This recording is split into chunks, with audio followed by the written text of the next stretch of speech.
Blinding lights, lost in your eyes, feeling the pressure. You and I, spending the night, chasing forever. For you, oh no, I'd be your one and only. Don't let me go, don't leave me lonely. Say you'll stay through the pain, say you won't go running. Let me in through your veins, get off of my loving.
Blinding lights, lost in your eyes, feeling the pressure.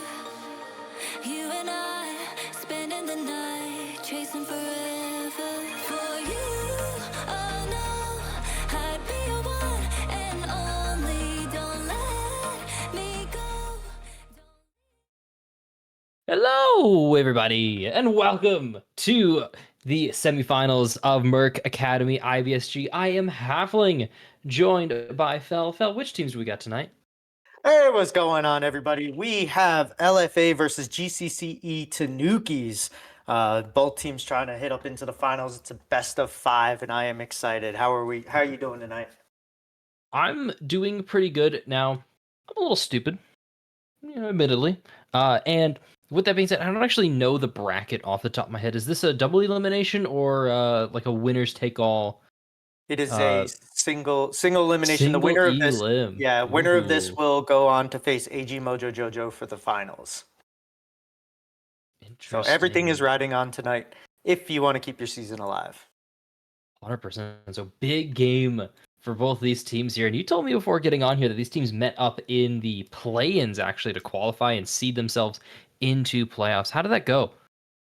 So it went pretty much how you would expect. LFA very aggressive in the early game. A lot of their games ride on all ducks on me. However, Urameshi was able to sort of stifle him taking over the games, and then Tanukis basically out macroed LFA pretty heavily from the mid to late game on. Game 1 was not even close. Game 2, LFA kept it kind of close, and then instincts took over, and Tanukis just sort of found a way to just make it look easy. It's clean 2-0. So they've already got the game plan, but with that being said, that means that both sides really have a great idea of what they need to change coming into this, especially if you're big on ducks. You need to make sure, as ducks yourself, that you have everything down pat. You are kind of the solo carry that this team needs to just bridge into any sort of situation. Because from my memory, it was a team that was very focused on your more scaling ADCs, not necessarily in the mid lane or the jungle, but your AD carry really wasn't online yet, and that big bridge was ducks on me, especially in those early weeks where no one could touch them. But sounds like they kind of got stifled, so they need to find how to fix that. And usually, from my memory, the first couple weeks was a lot of vision game. It was a lot of lack of wards, overextensions, and just not respecting 2v1s at all.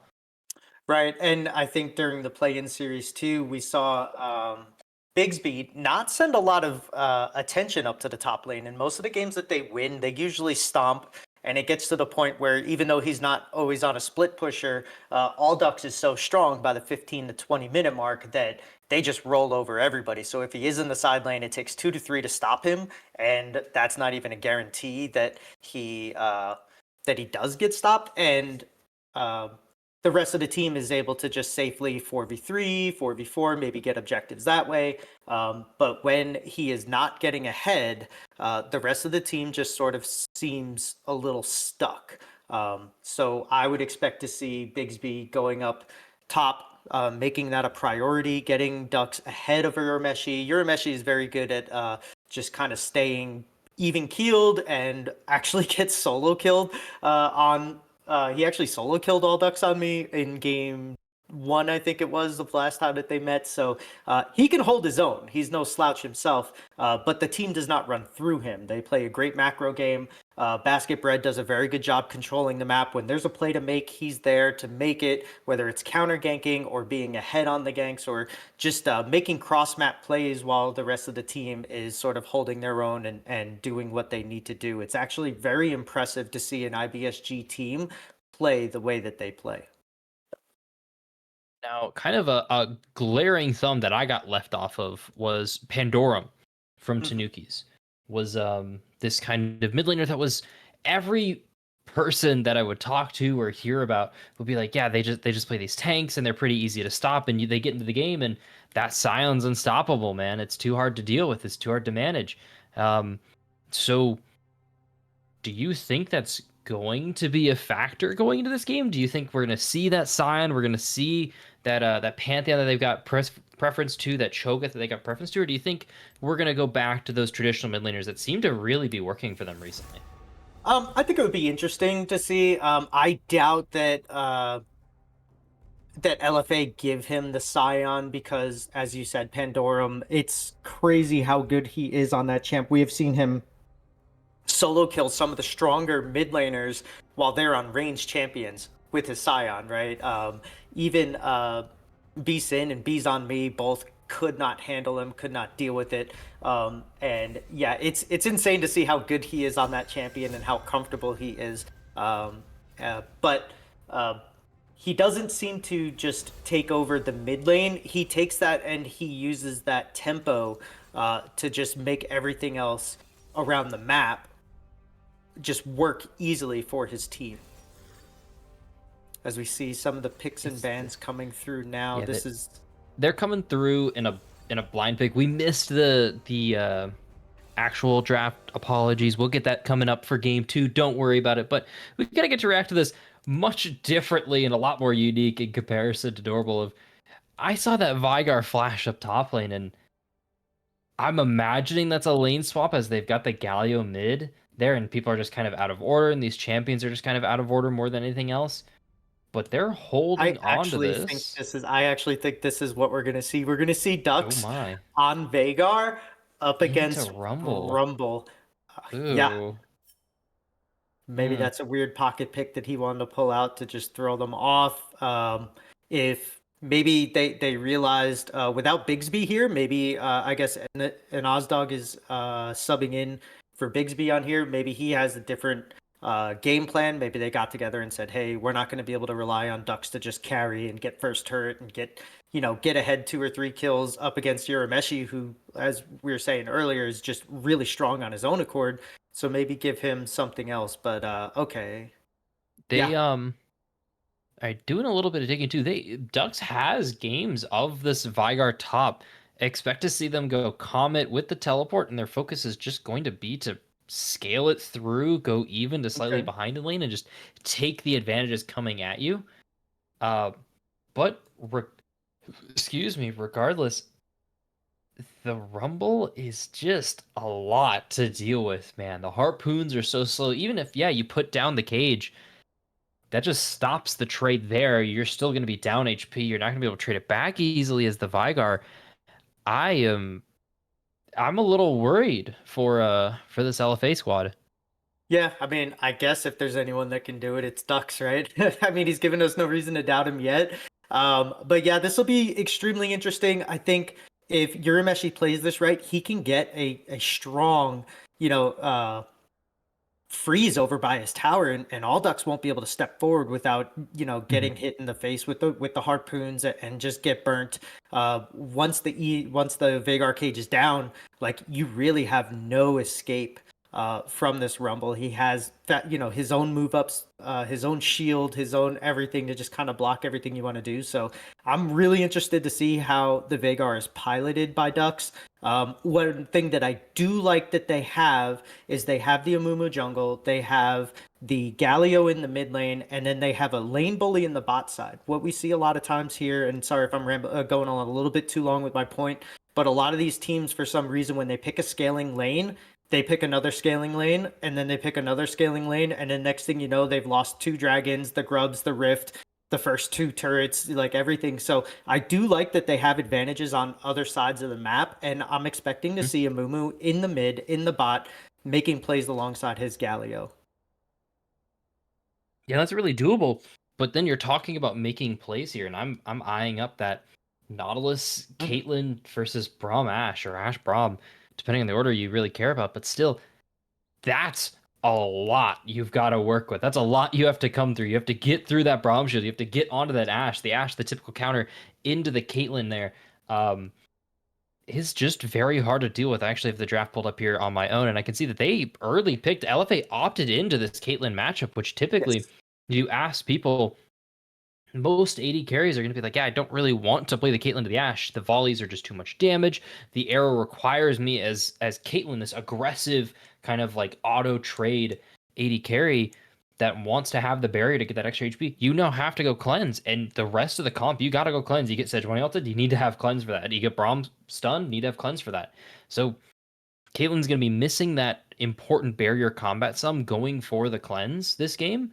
And it's going to make it harder to pile that lane. It's got to be the right fight. It's got to be the right hook, and it's got to be a lot of damage coming out. And I really do expect this LFA squad too to try and abuse any sort of lane priority they have. They have to get to an objective first. They have to set up around their traps. They have to set up around vision, find a good bandage toss into the backline, find a good Galio ult, make sure Nautilus doesn't dive too far, make sure Vigar's there. That cage is going to be really important in these fights. If Vigar's off matching side with Rumble, I see that Sejuani, Xin Zhao, Braum, Ashe, and that's free lunch.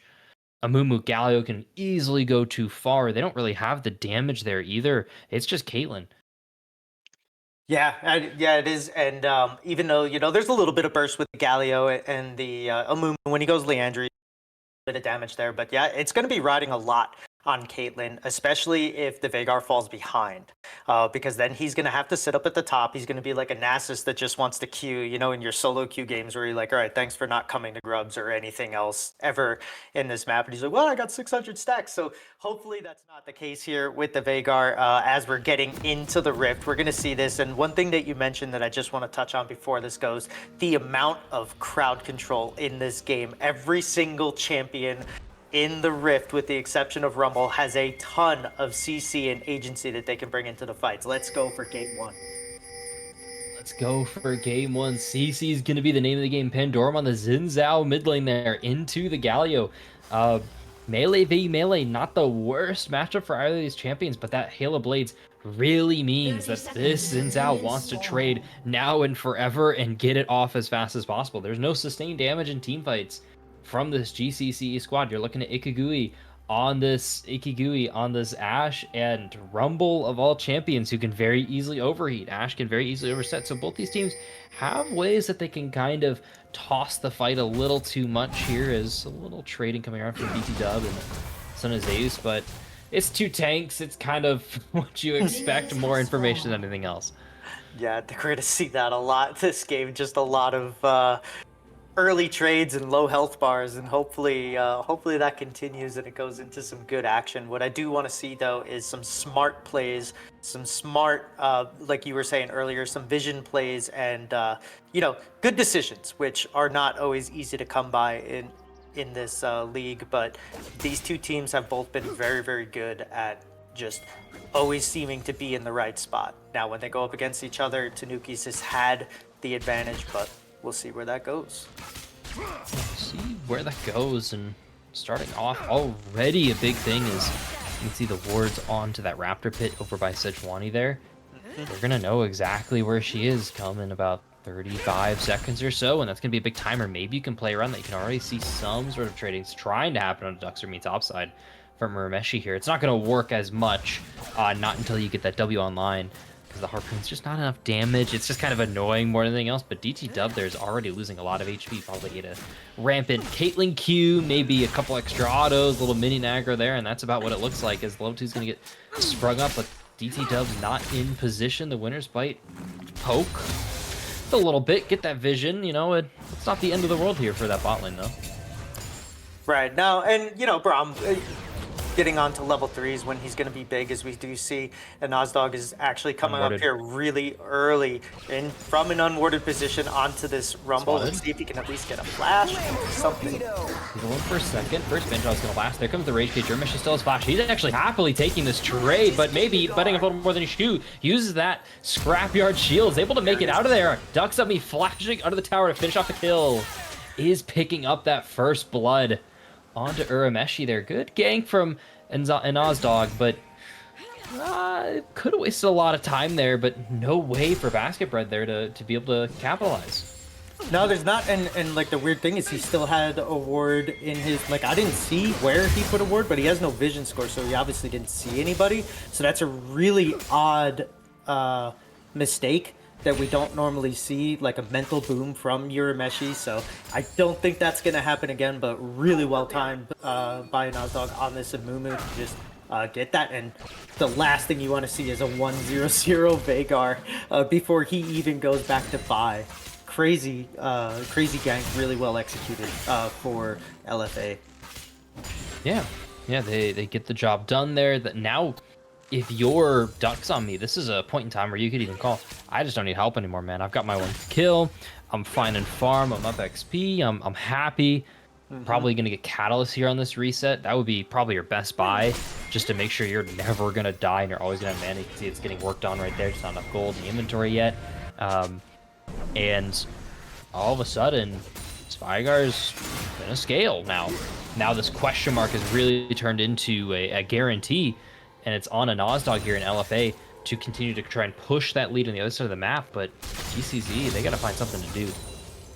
Yeah, and I think they're going to just kind of head back. You saw Sejuani roaming up, looking to see if there was a timer down. And an interesting part about that, too, is, oh, yeah, Zamumu's coming into the mid lane. He has gotten onto the Xin Shao.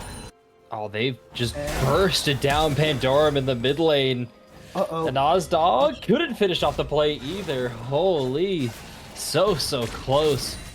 From that, probably a little bit of CC missed. Maybe even Aftershock damage missed there would have been enough. And we see he's got a tier on this Xin Shao. I don't know if that's just for his mana or if he has a plan to build, like, just go Manamune into something else, or if he's going to go try for, like, a Fimbulwinter or something. I don't really know this Xin Shao build. If that's something new with this patch, you'd have to educate me on that, but... Nope. Okay. This is a little unique. Yes, you can take Xin Zhao top lane a little better than mid lane. Mid lane's a little scary. Just because of what we saw there. You're very conditionally mobile. Xin Zhao is this very mobile champion in these team fights, but that's because he has champions that he can target. In mid lane, you don't have that. You don't have that kind of value there. You have to wait for a champion to show up and dash to them there, and it's just not going to be the easiest to get around.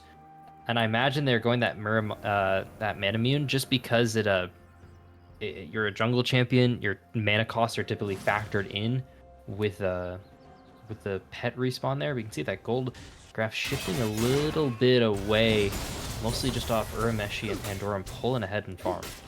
Yeah, and one thing that we kind of missed there too was Basket Bread on this Sejuani tried to do a cheeky little dragon while everybody else, once they saw the Amumu go to the top side, but how unfortunately his laners were sitting on the wrong back timer, but they almost got a free dragon off of that. So I do like, the aggressive nature of that. Oof, two ruby crystals, half your health gone.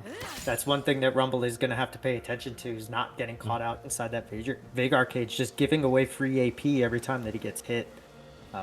He does have the CS advantage, which is you would expect to see, but there's like the hidden value in Veigar last hitting his Qs. So still kind of going with this. I expected the trade there too, expecting a little something more from DT Dub there. Maybe they've got the idea, especially now they've got this idea that Amumu's bot side here, you can probably get spotted on. Maybe got spotted on that ward there in the pit. Otherwise, doesn't seem that they see the same thing. And DT Dub's just getting hooked up. Enzo found one more hook. The Banitosh, Amumu 2Q looking for it. The trap misses too. There comes the Banitosh. One more stun's gonna go into Amumu. He's under the tower. It's gonna trade 1-for-1. Fast Bread here now ready. Missed the assault already, so there's no CC just from this Ash pelting arrows. Tough to top side. Ducks on me, just right back to lane. Now Elefenzo back. Pandorum on the bot side, flashed out, but one more arrow's more than enough. And now Caitlyn just has to try and get out of here. Tower shots are starting to stack up here into Pandorum. The Q's gonna land, but no mana left to find on that trade. Basket Bread could look for the return gig, but opts just to go to Dragon. Yeah, and I think this is the smart play. This Caitlyn, the last thing you want to do is give her any kills. Nautilus took that first kill, thankfully for the side of thankfully for the side of Tanukis. But just go get your tempo going, start taking the objective while it's still up. But Amumu might have something to say about this, as Basket Bread is really, really low. He is here, and that's what you not want to see. Asenol is going to be found, and the Banishtosh is true. It's 930 on left on the Dragon now. Poke's going to go wide, but Ikigui here ready to stand and fight. Arrow's going to land onto Zell's Valor. Use the cleanse, but it's more than enough damage on the Caitlyn now. Pandorum is here. That Dragon's pretty low. Didn't get to pull reset off. Dash coming through. Enzo able to find it. Here comes the Galio into the team fight. Pandorum stuck there in the Crescent Guard. Blocks a lot of damage. Going to miss. The wind becomes lightning as well. No dash on cooldown either. Enzo almost able to make their way to the fight. Now it's Pandorum on the wrong side of the map entirely. One more slow there from the wind becomes lightning, but Son of Zeus has the E up in a second. Justice Punch off the wrong angle. Pandorum's just gonna die to the towers. Goes over to Son of Zeus. Lots of time bot, but some might say wasted. Oh yeah, extremely, especially considering the fact that LFA got the dragon and they got the extra kill. So that's a 5 for 2 now on the side of LFA. They get the feats of warfare, and Ikigui has a nice little mini freeze here on the bot side if he wishes to take it, and really, really well done by the side of LFA to just get everything that they wanted out of that. Unfortunately, couldn't burn the dragon fast enough for Tanukis, and Basket Bread was just a little bit too low. So good swing of momentum there for the side of LFA. You know, things are just kind of going their way right now. They can keep this up. This could be a nice, easy scale into the late game where you have everything you want. This is one where they've been kind of handed everything off of Tanuki's mistakes. Now, not saying that's a bad thing. It's great on Amethyst here, picking up on those mistakes as well. That's a skill in its own. Here as well as Alice Valor just getting pushed off the wave there by DT Dub and Ikigui. But eyes are on these grubs, which are just fully in control here of the Tanukis. So they're able to get some sort of consolation prize, and they're completely missed out on that feat of warfare. So it's the feat of monster slaying, the last one alive that they really can contest, because otherwise these towers even across the board. Yeah, and you know, they do get it, which is gonna kind of help. You know, you do have Xin Shao, which late game, you know, if he's going into the side lane and he ends up being your split pusher, is good. Not gonna benefit Veigar too much, but always good to get any little objective that you can. You know, any advantage that you can, especially when things aren't going your way, to sort of just reset and be like, okay, guys, we're still in. So, you know, it's not over. Yeah, I don't think it's not over yet. You can see that gold lead isn't too bad. 500. It's almost entirely just the kills, but the farm advantage, especially bought by Urameshi in the top lane, has been keeping them on this even footing. As obviously they get spotted out by Basket Bread, but not a lot of damage from the Sejuani. But there is some damage coming from Pandorum. It's gonna miss though. Here comes the Curse of the Sad Mummy, and the duo of the side of LFA trying to cut down, but there's a lot of damage coming out of Pandorum here. And Basket Bread, Son of Zeus has a lot more though, and Basket Bread just gonna fall. Not ideal situation for GCCE. They didn't want that fight to go that long. No, and it was kind of weird. They like, you thought they caught the mummy out, but nope, joke's on you. Son of Zeus didn't even use. Yeah, Son of Zeus didn't even end up using his ult until it was already, you know, halfway into the fight. So good job by LFA once again, getting gifts from Tanukis here. So always happy to take it. You know, towers, like you said earlier, still kind of even. You know that Veigar's not going to be pushing too much, so lots going to be riding on this bot lane here for the side of Tanukis to really just keep up the damage and keeping up the scaling. We know Ikigui is really, really strong on these late game ADCs like Ashe, like Jinx, so a lot is going to be put on his shoulders here, especially with Urameshi not being able to deal with this Veigar too well. I'd say not able to deal with them too well, and it's more of a well, now that might actually turn into not able to do with them too well. Enzodog, his top lane, doesn't have Curse the Sad Mummy, if I'm looking at that cooldown right, but just gonna blow the flash. Not too terrible. Instead, one is gonna get confirmed top side too here with that Scryer's Bloom pop. So now these bot laners can just 2v2 their hearts out, and they seem pretty happy to do it, especially Kugui here, landing a lot of volleys. Yeah, just keeping up the pressure. I know that there's a lot of contention over Ashe builds recently on whether you should go Kraken or, you know, Ashe being one of the best users of crit. Usually see the Untals and stuff. I like the Kraken or on-hit builds from Ashe, but I do know that I'm in the minority there, but I'll proudly stand with Ikigui on this one and die on this hill. Pandorum is now just engaged again to get them caught out. Good flash there from Enzodog. Crescent Guard's able to stop the engage just for a second, but there's still more CC there from Enzodog. The Curse to Sad Mummy gets blown. Flash also gone now. Dragon has spawned, so that's some pretty big cooldowns that LFA is missing. Maybe you can try and abuse it here for GCC, but at the same time, LFA looking for more fights. They've got Son of Zeus here. They've got the Braum. It's a 4v3 here in favor of LFA. And it looks like Josh is barely going wide. Yeah, Basket Bread for some reason didn't want to burn the smite. I guess they're going to try for the 50-50, but you know, it's only a 15-second cooldown if you have both of those up. I don't know why he didn't choose to use that on the scuttle there, but now they're going to miss out on this. Yeah, just almost completely pulled off of this. Oh yeah, they have.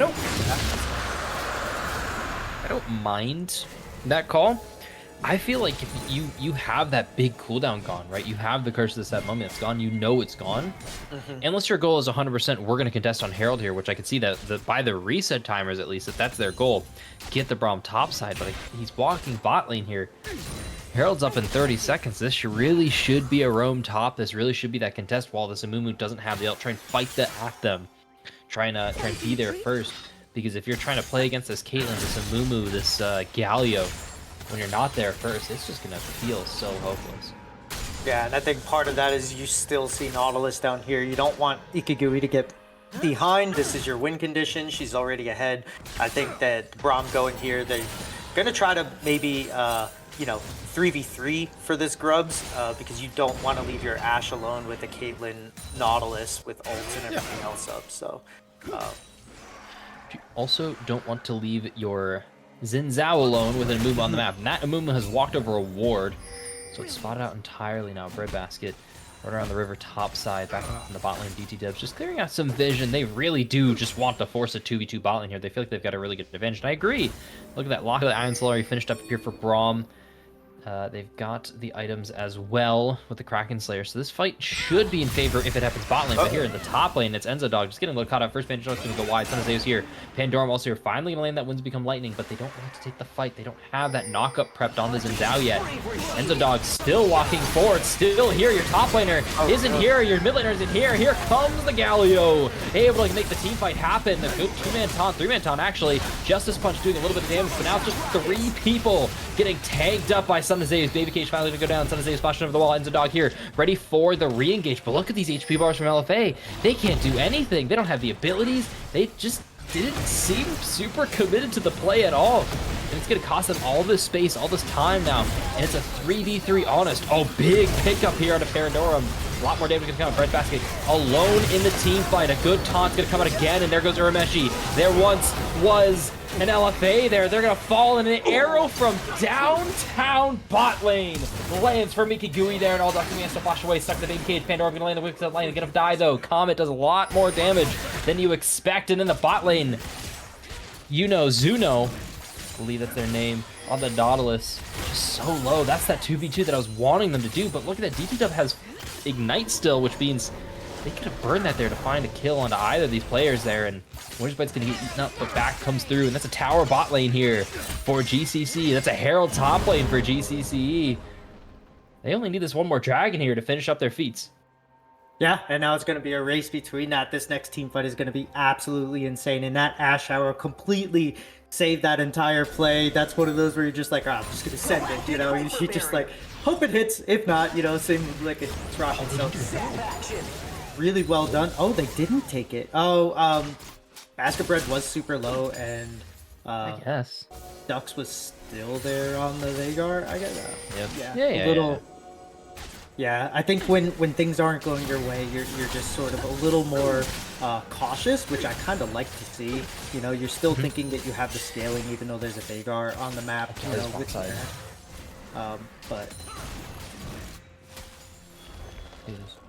maybe he might be looking to say, "Hey, I have teleport. I have." Oh, Enzo's really far ahead on this fight there. Just gonna get stunned up by the winner's bite. Stacks coming through. Curses that mummy finally lands, but no one's there to follow. Ikigui's just space gliding the back line, taking out the sad little mummy. He's gonna fall now, as you know. Has to flash out again. Gone.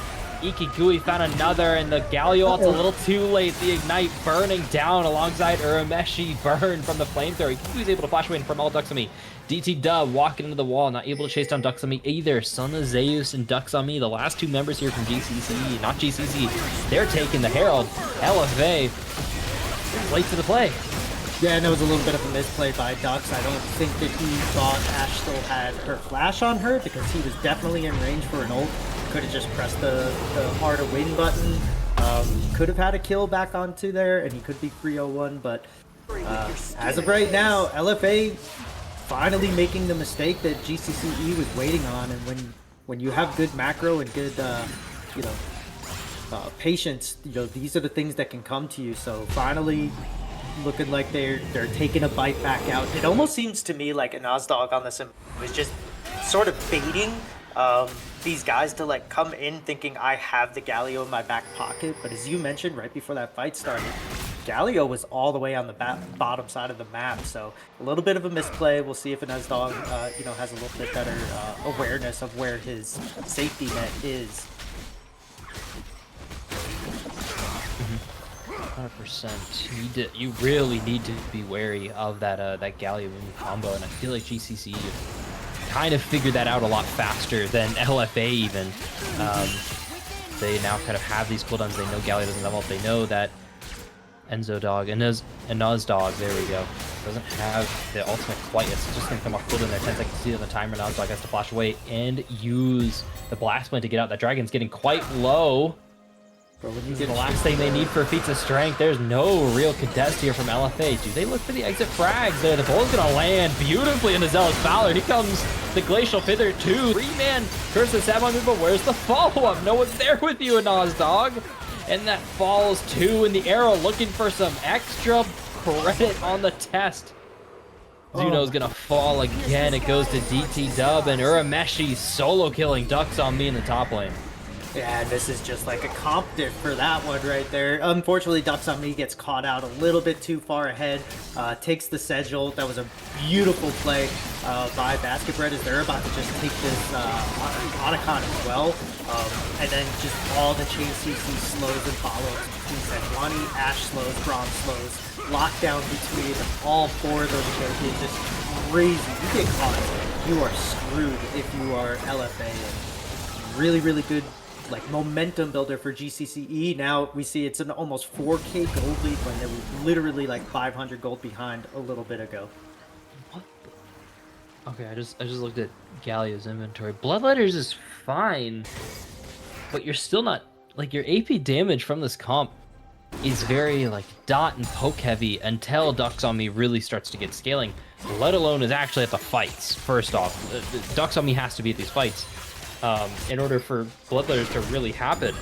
And another big thing, when I was looking at the LFA comp before this game started, I actually mined it specifically because of Caitlyn. Caitlyn's able to clean up this damage just as well as a Vigar is. That comes out from the Amumu, from the Galio, even from the Nautilus a little bit too. But look what Caitlyn's doing. 0-2-3 collector in inventory, just the pickaxe, down a full item, 1,800 gold behind against Ikigui here as Nazdog's looking for Rameshi in the top lane. Doesn't have flash. Able to fancy feet their way to this one. The ball is going to go wide here from the Sejuani just off screen here and stops the gank now, and we're far enough away from any objective that that is no issue at all, but this might be an issue. The Blast Plant's going to miss, and now this TP's quite deep here from Pandorum. They want this fight more than anything else. Zelfaz, they're dodging out, but can you dodge the arrow? It's not going to come out either. Here comes the Galio ult. Glacial Fissure going to come through. Sun Azaeus just has to get out of the play. Urameshi able to take down Nazdog with that equalizer. They're just stuck under the tower. LFA, they can't get anywhere on this map.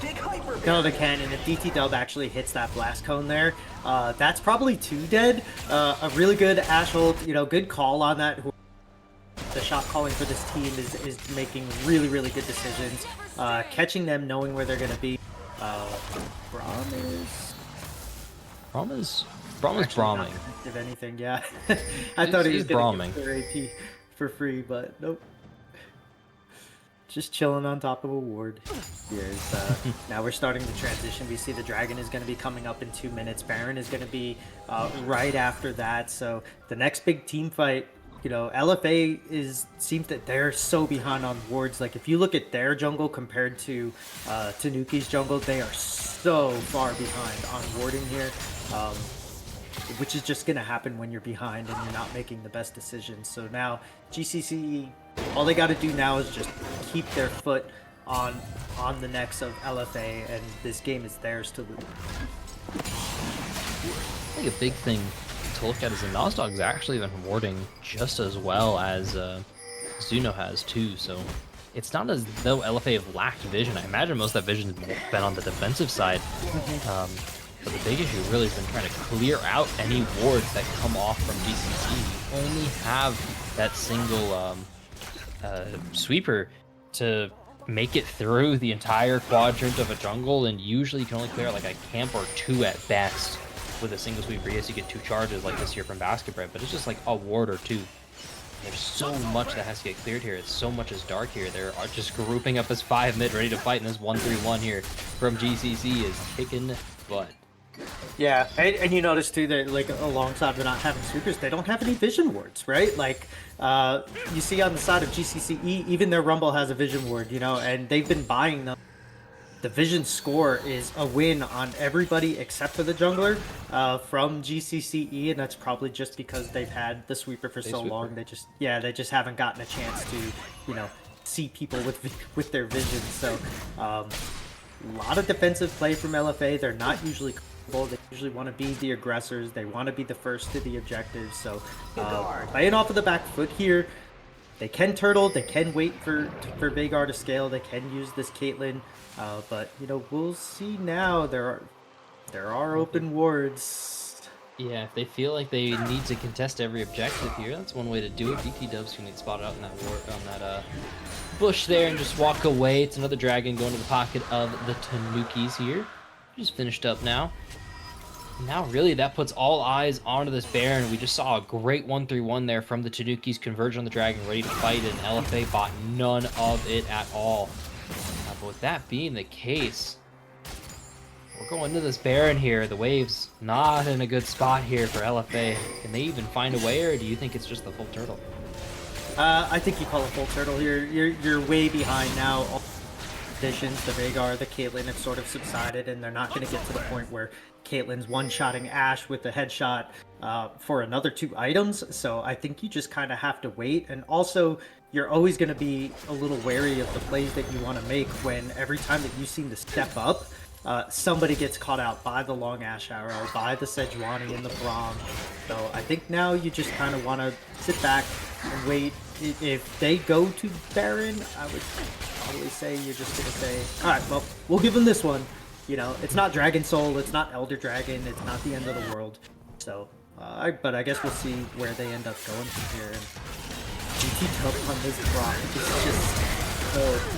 just getting close, and that's a really good flash away.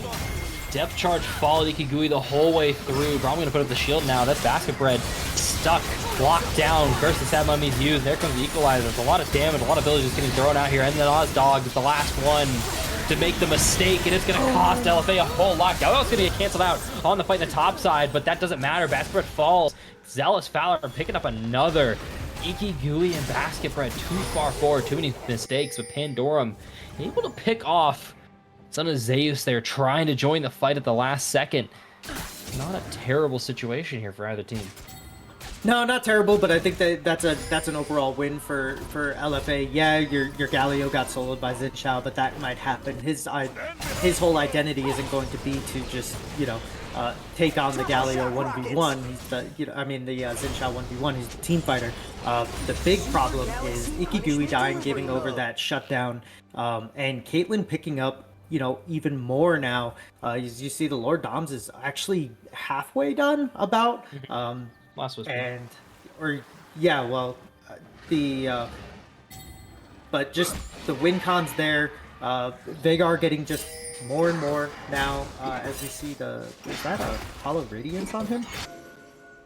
On. Or is that the Cinder Bloom? Okay, never mind. That's Cinder Bloom. My eyes are bad. Crypt Bloom is good. I like Crypt Bloom a lot. This is a really good pen item. I feel like more people should be building it, especially with Bloodletters already in the team. You don't need the full damage from Void Staff here.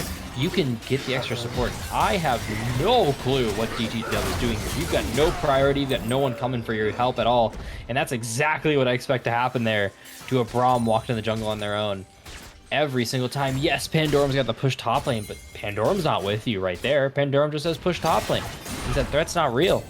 And that's exactly punished the way you want now. LFA have this kind of a free space right now. They're able to grab control of this, but they have 3 sweepers now ready to clear up these wards.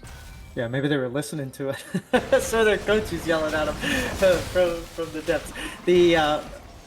Yeah, I don't know. Like, I kind of liked the way DT Dub was playing that Braum, just kind of in your face, no fear or whatever. But now he's getting to the point where the shield only lasts for so long, and there is still a lot of lockdown on the side of LFA that they can still catch you, they can still kill you. You're not tanky enough. You're still a support. So he's got to clean that up and play a little bit smarter, not get caught out, and just give free reign for LFA. As you notice in the blue side jungle of GCCE, there's now a couple wards that weren't there prior. Gives you a little bit of space to work with. You can see this push from everyone. DT Dub, we might be a little bit of a glitch there, but not the end of the world. DT Dub's able to make it out of the play now, and Heiser onto this dragon. 30 seconds left on the spawn there. Baron's still up on the map, could get traded by either team, but I don't like the burst here from LFA, so I like that they're here at this objective now. They want to fight this, but how are they going to get through here? Right, and unfortunately Zinshao, who had a good push, who could have taken a tier 2 there, has to teleport because they're afraid of them just following up and killing your Braum. So another bad decision by DT Dub to get caught out there, but you know, both teams are now together, ready to do this, and let's go. Red just walked into the face of everyone. Half the HP's already gone. Glacier was gonna come through. Blocks down a Nozdog. Can he get the curse of that money up? Go, you know. Also stuck, gone. It's just a Galio in the front line now. Pandora picked up both of those. Pretty well done, and now the burns coming out of Zelzbar on the back line. Duxami doesn't have the damage that you need at all. So messy, so chaotic, and LFA seemed lost in that. Yeah, and Zealous Valor was sitting there doing a really good job peeling for themselves against Urameshi on this Rumble, and then just decided to stop what they were doing and ult the Braum, who was stuck in the Veigar cage. I don't know if that was HP. I don't know if that was like a I don't know, back picker onto your ultimate button or whatever, like, but why would your cursor be over at the Braum? Just was playing that almost perfectly. He was going to be able to follow up with the Veigar and do a double-double, but yeah, just unfortunate there for them as Veigar cannot. Not at all. It's not the worst try, though. PW combo does a lot of damage there from Veigar, but another objective going the way of the Tanukis. Excuse me there. It's going to just be tough to deal with. If you are LFA, how much more can you turtle? You have to deal with this Baron now. You've been kind of clawing your way through these fights, mostly through some really good Amumu ults, but the big game changer there. First, the Sad Mummy didn't get off there. Son of Zeus didn't have any follow-up on the ultimate. Usually, and Nozdog is there to apply even more damage to get that Leandri burn, continuing to work onto more members. It just wasn't there at all. And there was no way for Duxami to get close to follow up. There was no way that Zealous Valor was able to make it, because you mentioned it's getting zoned off, and now we're seeing the repercussions that the waves getting pushed back to this 1-3-1, and Nozdog, the victim of the 1-3-1, is going to get the curse. That moment has to flash away now, and there's 3 charges left, able to make it out. The equalizer cuts him pretty low on the Amumu. Should have to reset now, and it's just eyes on this tower topside. We've got cannons banging away at it. We got Pandorium bot lane. Never forget about that Xin Zhao. They've been in this game. They've been doing their work too, and that's another tower gone in favor of the Tanukis, and another cannon's destroyed, but there's the backup wave coming through. Yeah, this is possible if this tower falls. This is going to be a dead tower, probably a dead tier 3 as well. They don't have to. That's the good thing for them, is that they don't have to pressure anything. You already have Pandorum. The mid wave is slowly pushing towards the side of LFA, so you can always go there if you want. A little bit. Get the 2 cannons. You're fine here now. It's okay. I was expecting a top lane specifically because you have Basket Bread with that Sejuani ultimate there. It just does so much damage. It's enough damage there to guarantee it. Not necessarily the ult specifically, but just it enables so much. The stun is long, it's a long range, but they did put themselves in the spot for that. So I'm fine with them not looking for it here, but now they're kind of hacking away at these tier 3s here, and a little while here before this last dragon. Yeah, you get the 1-3-1 going. The ultimate comes out from Urameshi on this Rumble to sort of try to poke off this Veigar, but won't find anything with it. Veigar doing a really good job. Stop the wave before it gets to the tower, so, you know, decent job there, but he's backing now, probably to get his death cap, which he does finish the death cap. So Pandora? Pandora might be A little caught too out here. far up. Vanish forces the flash out. Not a bad situation here for LFA. You don't have to deal with the Zinzao flash, but another tower's gone, and Urameshi stuck unchecked in this top lane is able to hammer away. Another third of that. Third HP left on the mid tower too. Yes, the Baron's about to end here, but we're a minute and a half before this next dragon, and ooh, these wave states not looking good. No, they're not, and that was a huge Baron play. It didn't seem like you got a lot, but when you really take it into consideration, you got tier 2 bot, tier 2 mid, tier 3 bot, tier 3 almost dead on the top and the mid, so what is that, 4 towers there just for the Baron play that you got 4 kills for nothing on prior to, so huge plays for Tanukis. I like the fact that they're not overcommitting, that they've already cleaned up the mistakes that they were making early on. I'd still like to see Braum play a little bit safer, but now it seems like he's just hovering around with Sejuani and just going everywhere that she goes, which I love. You have the double stacking of the passive of Sejuani and Braum to just lock down anybody. A Nas dog found the Banish sauce, but it's a one-way ticket. Has to curse this at moment. Look at Galio stuck topside. There comes the Ash Arrow, not followed up too well, but that CC layering gets stopped for a second. Ikagui taken so low there by the Vigar. The scaling starting to kick in here from all ducks on me. So we're 17 seconds before this. Ikagui gonna try and get some HP off the mid lane. They've got the lifesteal, they've got the red buff now. Bashford getting a little too far forward. Zuno's gonna miss the hook. Look like the attempt though. Banana Brush claim now. Zealous Fire walking forward. Duxum, he has to answer Urameshi in the top lane. They both have TP. The inhibitor is gonna fall in the meantime. Space going away. Nozdog doesn't have that ultimate, so it's a one-way ticket to deliver Sun to Zeus in the back line. And there comes the TP. It's gonna get stopped, and that's Urameshi falling. And it's just a slaughter, slowly but surely. Son of Zeus stuck there alone. Ikagui pelted, untouched in the backline. And Nozdog and Zealous Valor zoned off by DT Dub. And Nozdog found a way, and is gonna be able to steal the dragon away. Just follows in the meantime. Zealous Valor dead as well. Dead to rights at least. And there comes through. The cleanse is gonna come through. Holy, DT Dub couldn't find it. Cleanses through. Duxami not at the play there to make it work the best, and they've spotted out the 8B carry. It's just gonna end out very slowly. Oh, that Caitlyn is doing some damage though. You saw Braum that was just like, eh. And I don't know why Basket Bread didn't just like hop over the wall and help out. Maybe they thought they just had it, but that cleanse killing off the ignite, getting the kill, the triumph giving you a little bit of your health back, and now like Zealous Valor is looking pretty strong. And that's going to be a huge problem. And just remember, too, that that entire play was done without Dux on this Veigar to knock anybody down. So these future team fights, you asked earlier, how long can they turn? As long as it takes, because their boys are scaling really hard. They are they're scaling really hard, but a big thing, too, is I feel like the execution from the Tanukis has really dropped off. It's gotten a lot lazier. We saw everything blown around that red buff, and it got stuffed by the Vigar cage there, and they're not respecting the Vigar at all. They're not understanding that you do need to, in fact, follow up the CC with damage. I know it's kind of like it's a thing everyone's like, well, duh, what is he talking about? But it's something we forget about constantly, something we kind of ignore. And we saw exactly what happens there, and I'm seeing it again a little bit. And Nozdog is able with to clear this space up. They want to get this Caitlyn far forward, but this Caitlyn's just frontlining. Son of Zeus is kind of baiting at the AD carry a little bit. I don't mind that. It's read by LFA, and Nozdog forward once again. Doesn't have the sweeper, doesn't know the bush is loaded, but they gotta get punch. It's the wave bot side is just hammering away at that inhibitor at the same time. Every second we're wasting here, that Duxami has to go back. They've got the TP, but it's 5-on-4 for a second here for the Tanukis. DD's gonna come through. It's far away. Can they burst down the Baron? And Nozdog in the pit. It's a 50-50. It's gonna go to Nozdog. 2 for 2 on the steals. And they're stuck under in the cage as well. Sunday is trying to find the stun. He's gonna fall away. And Nozdog got the curse this time on me, but he's gone too. Duxami playing the janitor, looking for it. And Zealous Valor here too. Ikagui has to go crazy, but couldn't quite get stuck in the baby cage. Duxami picked it up again.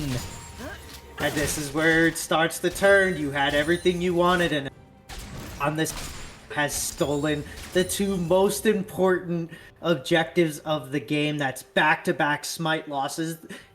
I don't know if there's any junglers in the chat, but you know that once you lose the first one, if you lose the second one, does that carry over into the next game? Win or lose on this one, Basket Bread's going to have that in the back of his mind, and Ozdog pulling out MVP-style smite steals right here in this game. And then the follow-up damage, nobody is getting onto this Caitlyn or this Veigar. They're both just sort of like roaming around, and Senna Zeus and Ozdog doing a great job just soaking up all of the attention on the side from the side of Tanukis.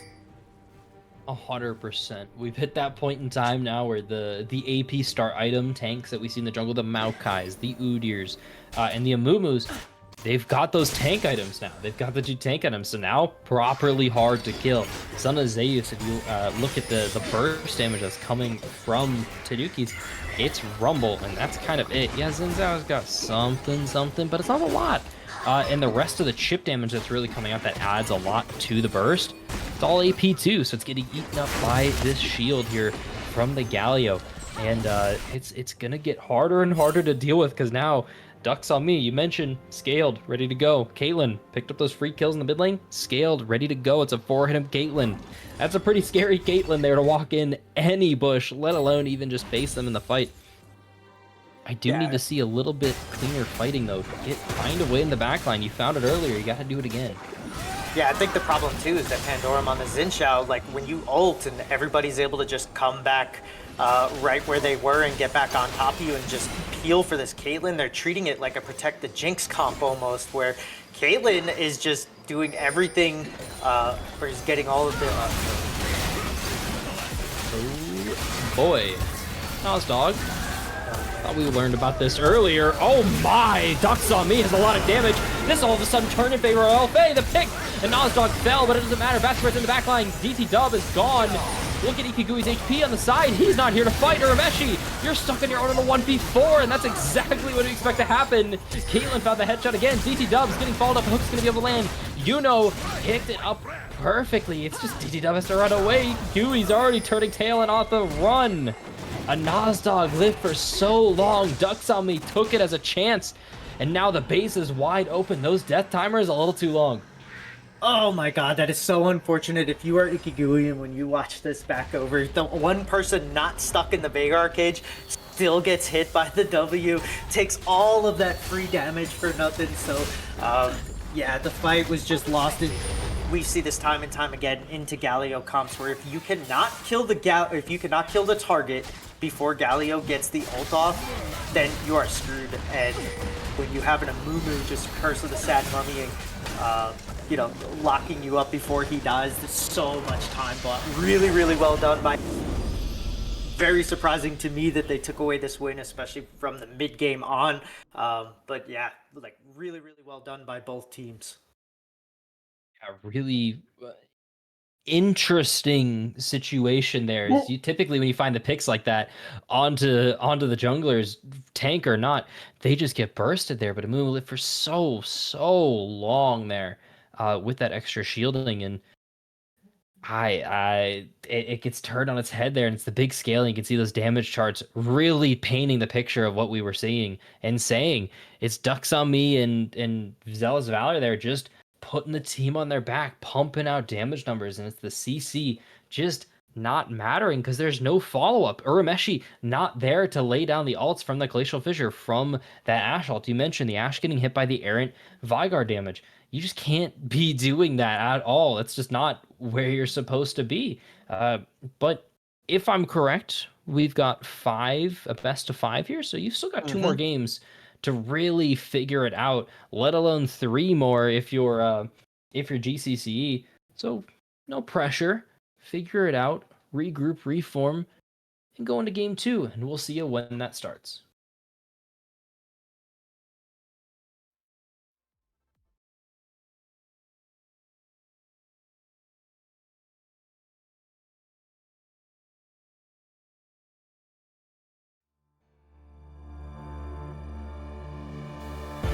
It's always darkest before the dawn. It's always quiet before the storm.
That's more like it.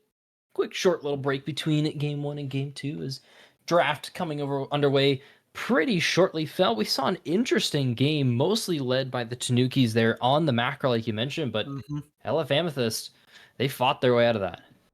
Yeah, they picked the draft that they wanted. They got everything. What is that, a moo? Oh Lord. I love it. Yeah.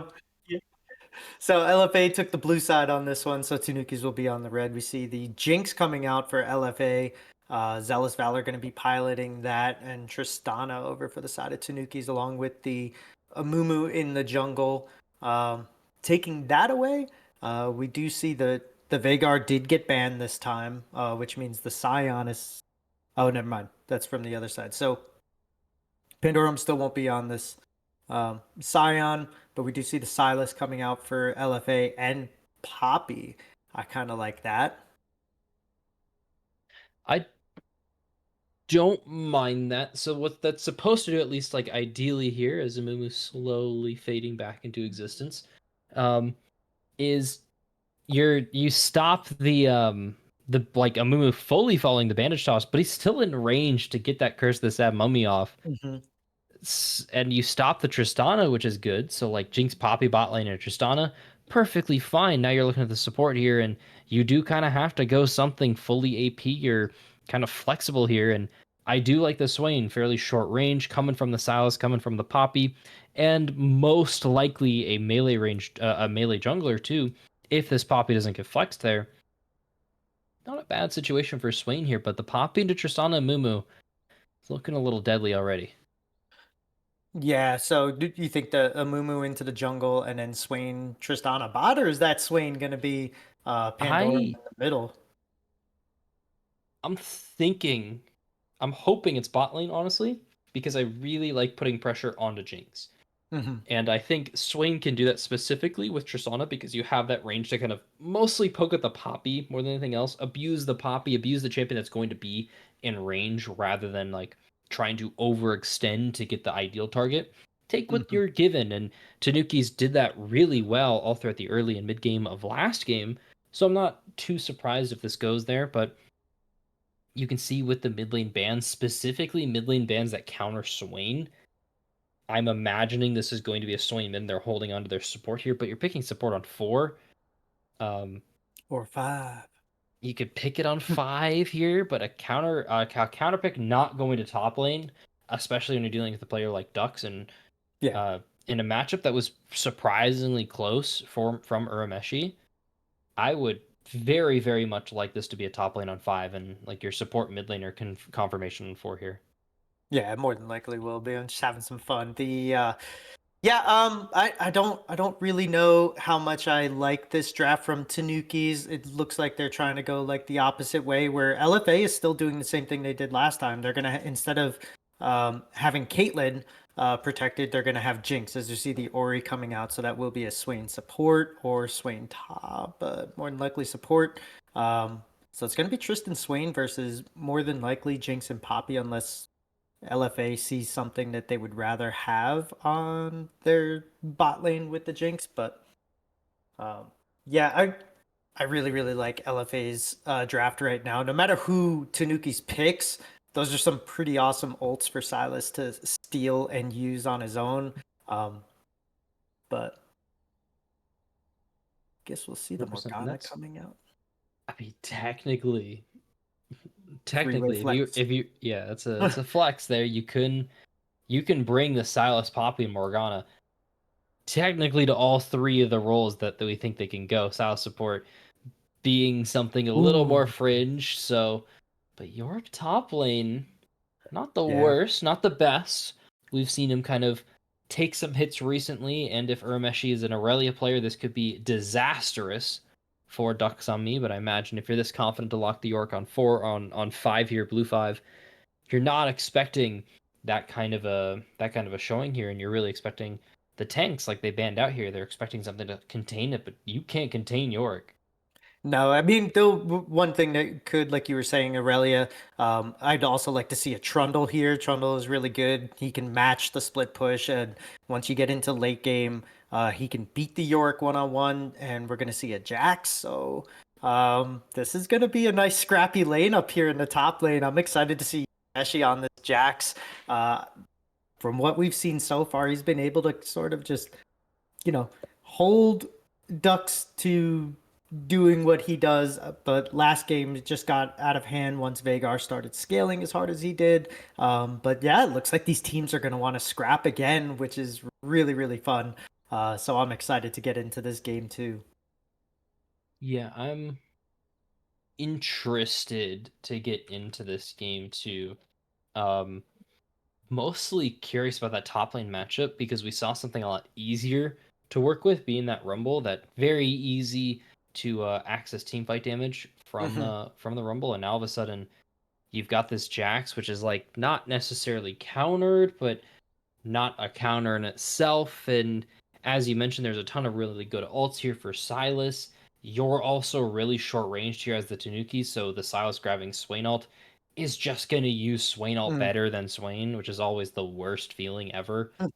You're dealing with the Morgana, so no single target like CC burst. That's not coming down either. You can't consistently get on top of people either because you're dealing with the Poppy, you're dealing with Chompers from Jinx, you're dealing with Morgana as well. There's a lot of question marks coming from Amethyst towards the Tanukis, and they got to rise to the occasion here. And that means we got to wait for this game here to start. There's still spec delay. The players still got to figure everything that they always have to go through, and that means that we'll see you all when this game starts.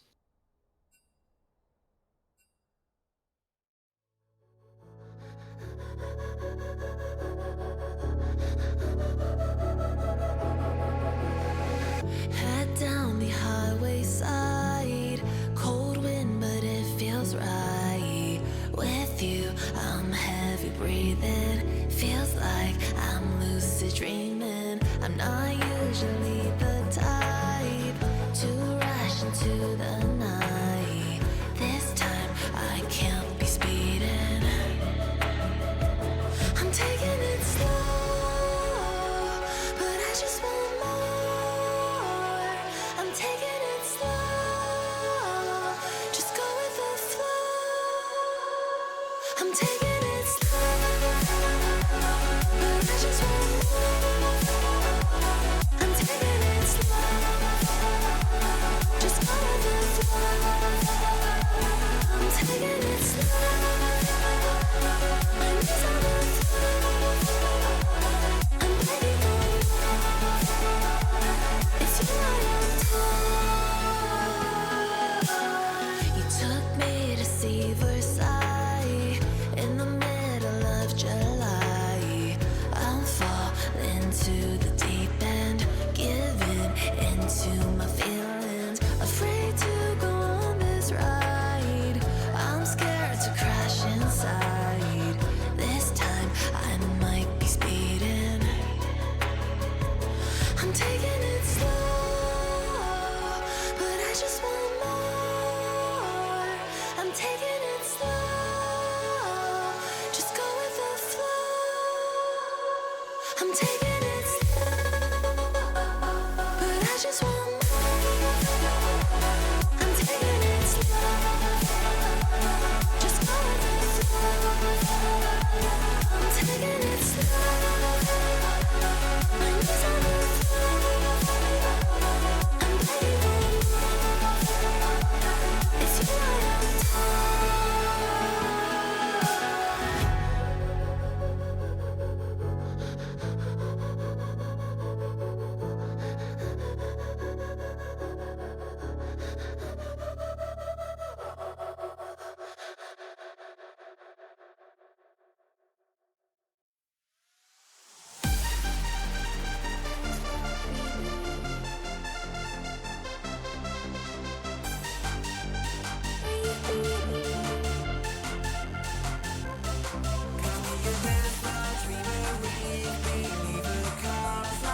We're back.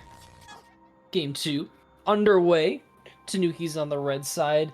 LF Amethyst on the blue side. Getting the start, you can see up 1-0. Amethyst, a lot of pressure off of them coming into this game 2 here. And you can even see that with some of those champion choices coming on through the Morgana mid the Silas jungle. It's going to be interesting here. And a role swap. Oh yeah, Nozdog moving over into support after great Bigsby comes back. So I guess they fired their Nautilus here. So yes, if they lose this one, then we're going back. Bigsby, you're fired. But yeah, so after game 1, which kind of gonna go one way. LFA seems like they picked the easier comp to pull off, right? You have a Morgana shield, you can overstep, misstep, whatever. Poppy's really easy. And Yorick obviously is one of the easiest champs to just like not pay attention to what you're doing. So I kind of like the comp from LFA on the ease of use side. How are you feeling over there? The reason I like LFA's ease of use isn't necessarily because the actual execution is easy, because they've got some pretty like difficult fights coming up. You've got to deal with that Swain ult, you've got to deal with that Curse of the Sad Mummy, you're gonna have to deal with that Orianna ball. Like, that's all hard, but I mean, their game plan is just a fight. They don't have to think. There's no macro thought. There's not really like a you need to be early and set up these crap. No. Just be there. Fight, follow up the Silas, follow up the Poppy, follow up that Morgana bind, make sure York is chilling on the side lane. You're good to go. And that's why I really like it being easier with them. The Tanukis have the same thing, but they've got those stipulations. Can't deal with Black Shield, can't walk too far forward with that Silas ult, can't get caught up by the Poppy Steadfast. The W there that stops you from dashing. There's just so many stipulations before a fight can even start for the Tanukis. Yeah, and I think it's going to come down to execution of the macro again, which he's doing better. I'll be really interested to see if this Jax wants to team fight more, or if he wants to be a nuisance at the side lane and answer the split push with his own. Urameshi being able to pilot champs really well for the most part of this season, so I don't think he's going to have too much of an issue dealing with Yorick one-on-one. But it's when it gets to the late game, it's when you have the just like the 3 or 4 shots to take down a tower Yorick once he gets his hull breaker. It's going to be a lot of damage coming on the Zealous Fowler. It's traded off, though, from an Nozdog there. It's a kind of a benefit you get when you pick the Poppy. She's kind of... Her engage isn't great. Her CC isn't great. But you trade that off. You have so much damage in these lane-for-lane trades here. But, of course, you get picked off just as easily there. But DT has to run away, has to respect the dash there from Poppy, and need a little bit of understanding to it as Basket Bread stuck in the top side still. Yeah, and it looks like they're going to try to return the favor here, but Yorick knows Duck's going on. He puts the ward down. He sees the mummy quickly, so he's not going to get caught out like Urameshi did last time. So, good little attempt at it, as a Nozdog looks like he wants to go in, and Bigsby a little also deep under the tower, and there's a bomb on your head. You're gone. I literally blinked, and that was too much for me to handle there. I'm not quite sure what an Nozdog and Bigsby were thinking with that dive there. Yeah, you have the damage there, but do you have the HP to deal with tower? And I mean, we get the answer pretty quickly. Which I feel like is on purpose there, is Urameshi's got a lot of damage already on this Jax. Yeah, and one thing that we didn't see on the screen was on the top of it was actually Bigsby was ganking. He actually got the start of that gank off, and then Nozdog just overstepped a little bit too much. So that was a 2v3 gank turned in. Oh, this might be an even greedier back DT dub. Okay. Breathers here. Tanuki securing an advantage here at the early game with that. Yeah, and as I was saying before, we almost had a really bad give back. But that was actually a failed gank. That was a 2v3 that Tanukis just turned into a kill for themselves. It was really nice to see DT Dub smart enough not to get that last hit onto onto the Poppy and to give it over to his Tristana. So really, really well executed. Good job of basically getting back on there from the side of Tanukis. So we're seeing a little bit of a different pattern out of the junglers, but the same kind of result. Early on, Tanukis getting the benefit that they afforded LFA in the first game. A little bit of that benefit. At least the big benefit there, as you can see, that's a serrated Dirk fully completed there. Tanuki's inventory, that's going to be a lot to deal with. But here's the other side of the benefit. You have the spot push. Start this dragon stacking as soon as possible. Pandorum already is priority 2. I don't even think you stall for crab here. Just take this dragon now. Look at the rotations coming on through here from the side of Tanukis. A little bit of approach here from LFA, though. Yeah, I mean, we'll see if they're going to be able to steal it, but I doubt it. Ooh, a little bit of an early smite.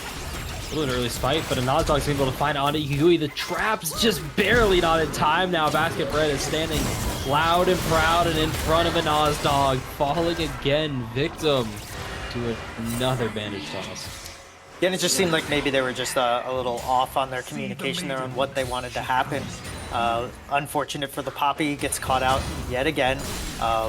And now Pandorum, who Orianna is really, really strong, but doesn't usually have the kill pressure to get like kills ahead. Usually it's just like lane pushing and everything, especially into a Morgana. So really, really well done to get a kill over to Bolted or carries early on for Tanukis. And this is not what you want to see if you are LFA.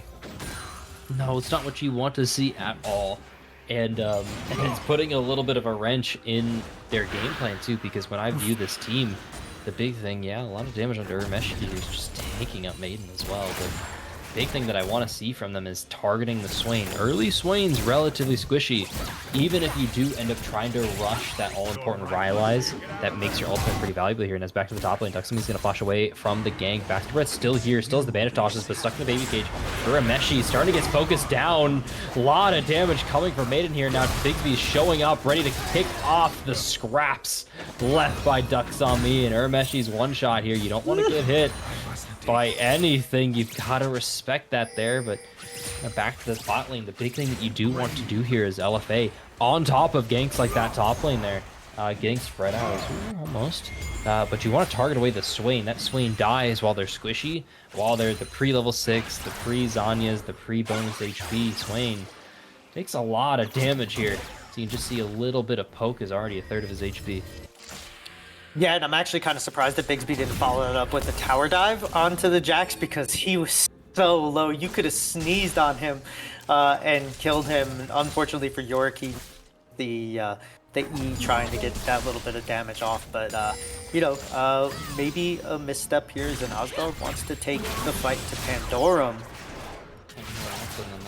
Zealous Valor is now getting the return case, and the bomb's going to start getting stacked up. The tower shots, make sure. Oh, choppers over the tower. That's what you're looking for Jinx. Zealous Valor picks up one. The rocket's going wide, but it's okay.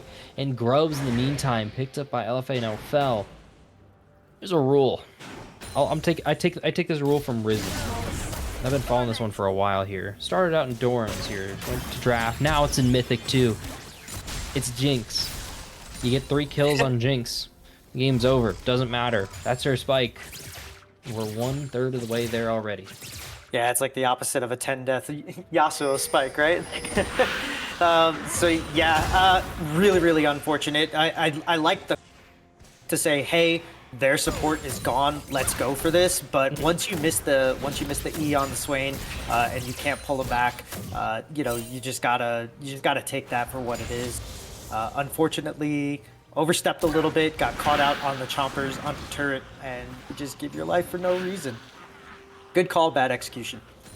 100%. Just like the smidge too far there, but also a really good placement by the chompers from Zealous Valor to pick off on that. Good awareness of that tower range there, because I could see that free kill there, and that relieves a ton of pressure. Look at this farm starting to swing away. The gold advantage disappeared. Bot lane, yes, Swain's got something, but like, who really cares about that? And this is kind of the star of the show. Back And center stage, it's Ducks on Me. Farm pretty even, but Plate's going in favor. Maybe missing his wife a little too much. But now Basket Bread ready to spin this on its head. Has Curse of the Sad Mummy. You can see Bigsby's on the way. DT Dub has out there. They're showing a little too much here for the Tanukis. They know something's up. They're going to show on this. Bigsby's known, at least, and they've got a hunch on the bush, too. It's actually Basket walked over the ward, too, so they knew this the entire time, even. That is the most valuable ward of the game. Probably from now until the end of that ward, seeing Mummy and then just beating him out for a couple of waves. You're leeching XP, you're not getting any farm from your jungle, you're not really doing anything. So really well done by LFA to get that ward down. As Orianna and Morgana are happy to just sort of trade here. So I know lethal tempo on Jax is really strong. Do you not go grasp here up against the Yorick? Yeah. No, you're supposed to have grasp here. Okay. You need grasp here. It's not too. Oh, hey Risen. I was just talking about you. Thank you guys for rating. I don't look at that right now. But I just mentioned our little rule about Jinx that we used to have in Dorans. But regardless, yeah, you need grasp here as Jax. You're going for those short trades. You're going for that kind of like extra damage, like 3 auto trades now. Speaking of 3 autos, it's only 1 later than a Basket Bread, but it's from Bigsby. You're getting caught out in the river. And Dorm is here bot lane. Maybe the turns are coming out. Solo kill missed top lane. It's A-OK. Ducks on Me. Just cleaning up house here. Picks up the Feet of Warfare now.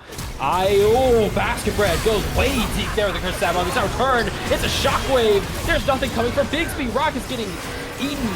1 finger, 2 finger. It's gone. 2 kills picked up by Zealous Valor there. And now Buster Shot knocks away Enzo. He's gone too from the Ignite. Zealous Valor gets slowed down, walked down by the Demonic Ascension. It's a quadra kill for DT Dub here on the Tanukis. That is going to be an insanely dangerous Swain now. 6 minutes. Holy crap, what a play by Basket Bread to just hop in there, get the Curse of the Sad Mummy onto everybody.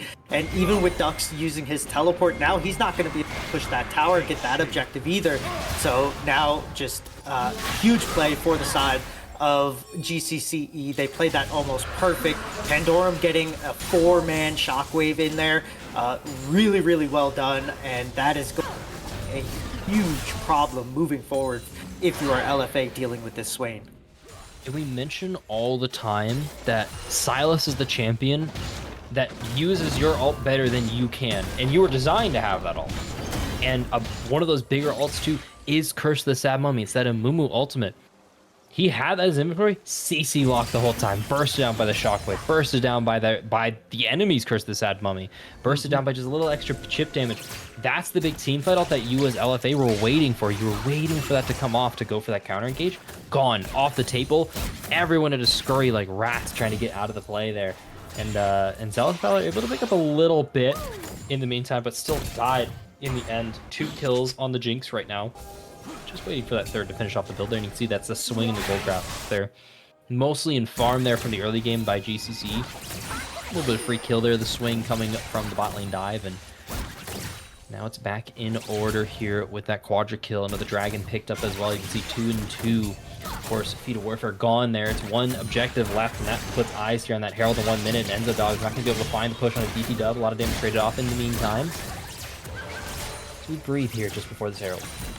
Yeah, a little bit of a breather here, but you know, and one thing to say for somebody who like understands his role, DT Dub in both of these little skirmishes that they've had has just never mind. Never mind. We don't like breathing here. Bigsby's not a fan of it. Running on to Basket Bread. It's trade off in kind of. Oh, Rocket's gonna go wide. Big cooldown missing. Notice trading off. Son Zeus gets poked out. There's no shockwave quite yet. Black Shield is gone. Bigsby finds a chain. It's on to Pandorum. 1 shot. Low has ball. Just barely gonna get out of there. Holding onto the shockwave. Doesn't have TP though. So 30 seconds before Herald, and they're getting pushed out. Yeah, really, really well done by Pandorum there. Good job just getting out with whatever you can. That's the Urameshi onto the tower. It's the minions finishing it off there from Ducks on Me. Well, not the real minions. It's the York minions there. And found the Demolish to pick up the tower. And that finishes the feats of strength for LFA. Another solo kill picked up by Ducks on Me this season. Yeah, and so now they're gonna have to go for these objectives here, which they're already on the Rift Herald. Quickly, Ikigui trying to. What's that? What's going on? Oh yeah. I didn't even realize that. Keeper's Verdict's gonna find Swain. Ikigui's just able to rocket jump out of there now. Top lane, Herald's gone. Pandorum and Basketball wanted to find the fight, but they know they don't have the ultimates they need.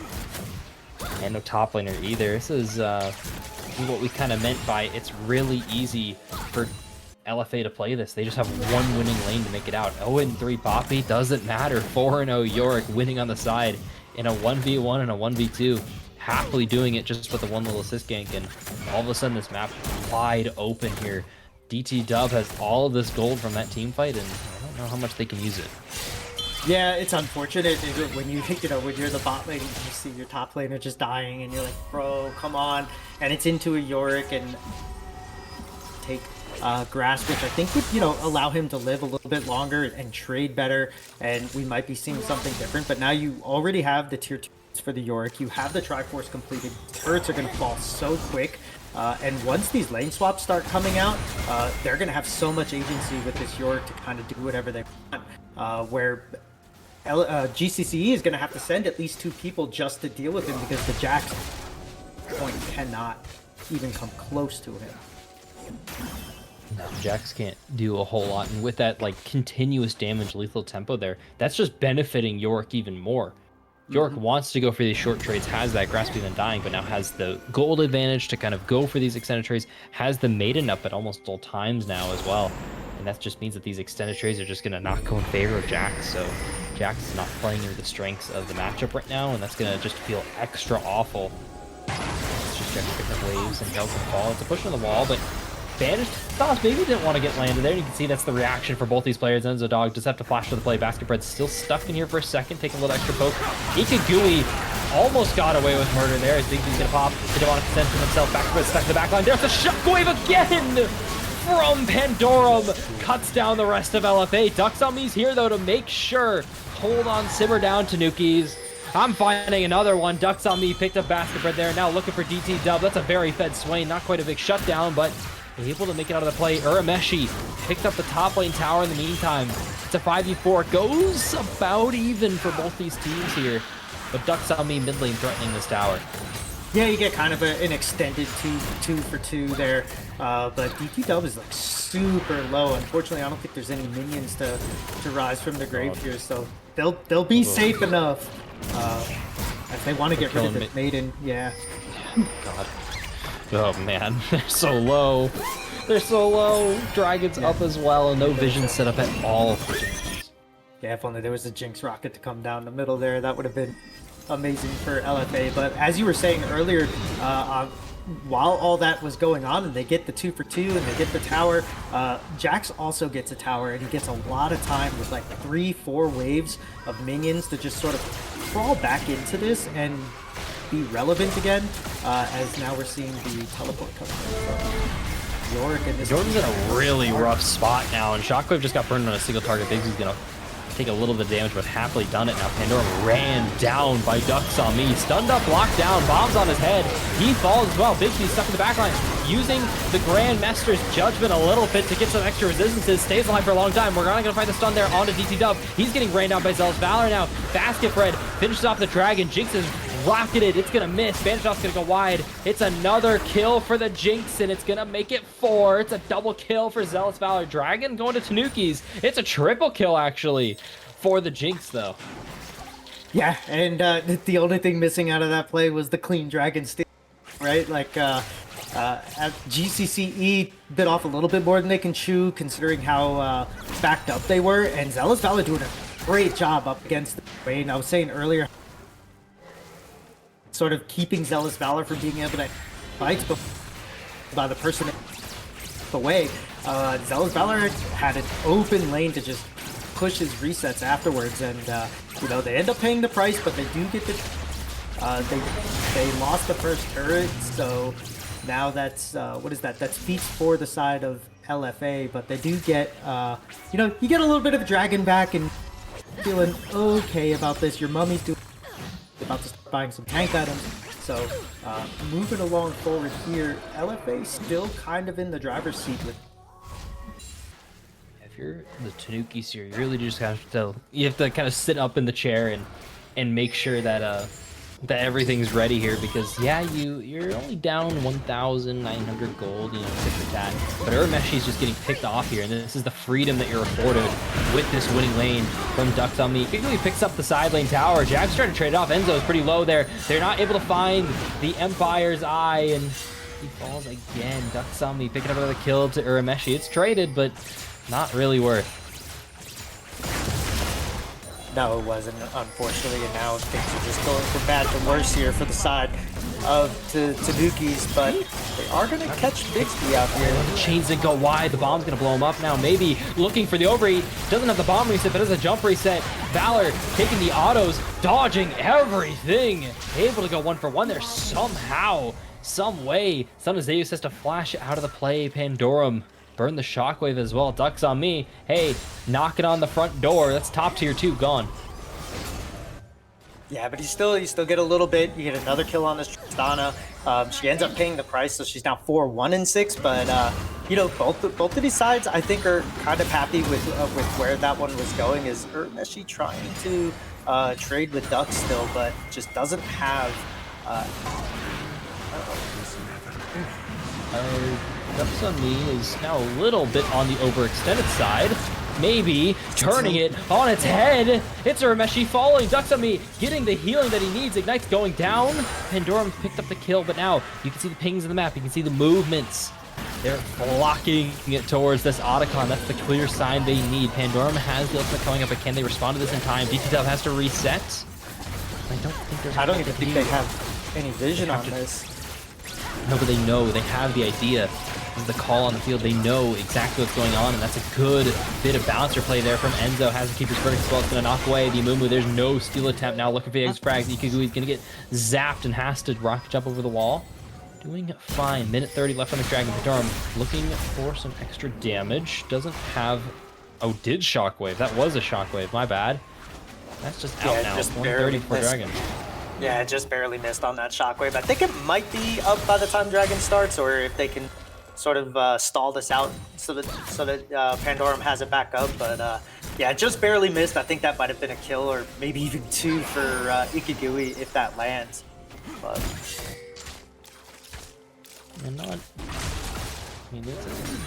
it's a healthy spot for LFA, but it's not a comfortable. They're not really in a comfortable lead, because you look across the map, you look at, like, DTW's pulling a lot of weight with that quadra kill from earlier on in terms of gold, but they're starting to provide a little bit in damage. Leandri's is finished up.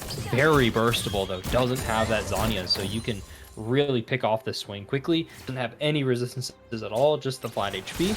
So that's big there, and Jack's kind of sticking out like a sore thumb here, and Urameshi kind of understands the assignment. Has a hunch something's going on, sees that cannon minion's empowered, but maybe not fully recognizing just how in danger they are. They're gonna check the bush there, gets the ping off, and it's finally okay now here back in the mid lane. It's just fighting over this vision 20 seconds before the dragon spawns. yeah, and you got to feel really bad as the Jacks here, right? Because you're just sitting there legitimately with three items to 1.5. Zoram got picked off, is gone.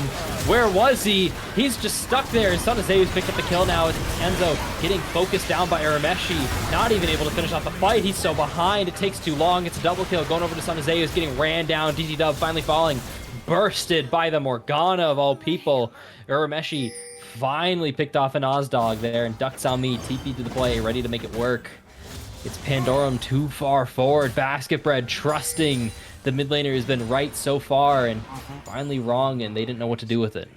Yeah, that's just like you're just like, hey, I see him. Can we kill him? Yeah, let's go. You know, you just do that go thing where you just walk up and you have the shield, and then unfortunately Urmeshi's TP put him on the outskirts next to an Ozdog on this Poppy, so there really wasn't like anything that they could do there. Taking this, oh my lord, Ducks on Me is so much damage. I was thinking like maybe for a second lethal tempo stacked up. It's a Jax. He doesn't have ultimate quite yet, but maybe there's a chance, and just nothing. Just nothing. That was 800 plus damage there from 1Q there from Ducks on Me. 10 and 2. having the game that LFA needs here to guarantee this match point. Yeah, it's just 3 levels, 3 items to 1.5 items. It's just Jax just needs to go back to what he was doing prior. They need to give up some of these objectives and then just kind of slow the game down. If you're GCCE, you need to just reset and just get some items onto your carries. The Jax will be able to carry the game late if he can get to there. But unfortunately, Bigsby's picked off DT Dub, has the demonic ascension as well. I don't think you want to extend this fight too long, Tanukis. Keeper's first going to get locked down, but Zhonya's makes sure that there's no Chris Assembly fault. Now Bigsby has demonic ascension still ready for the fight. Nogdog's going to get taken pretty low. Silence pops the ult. Big effect there from the Jinx ultimate. All half HP on the members that fought there. Now Baron,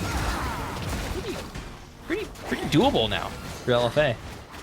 yeah, I wouldn't be surprised if we saw the call come in. I mean, you do have Dux on the bottom who has most of the gold on your team.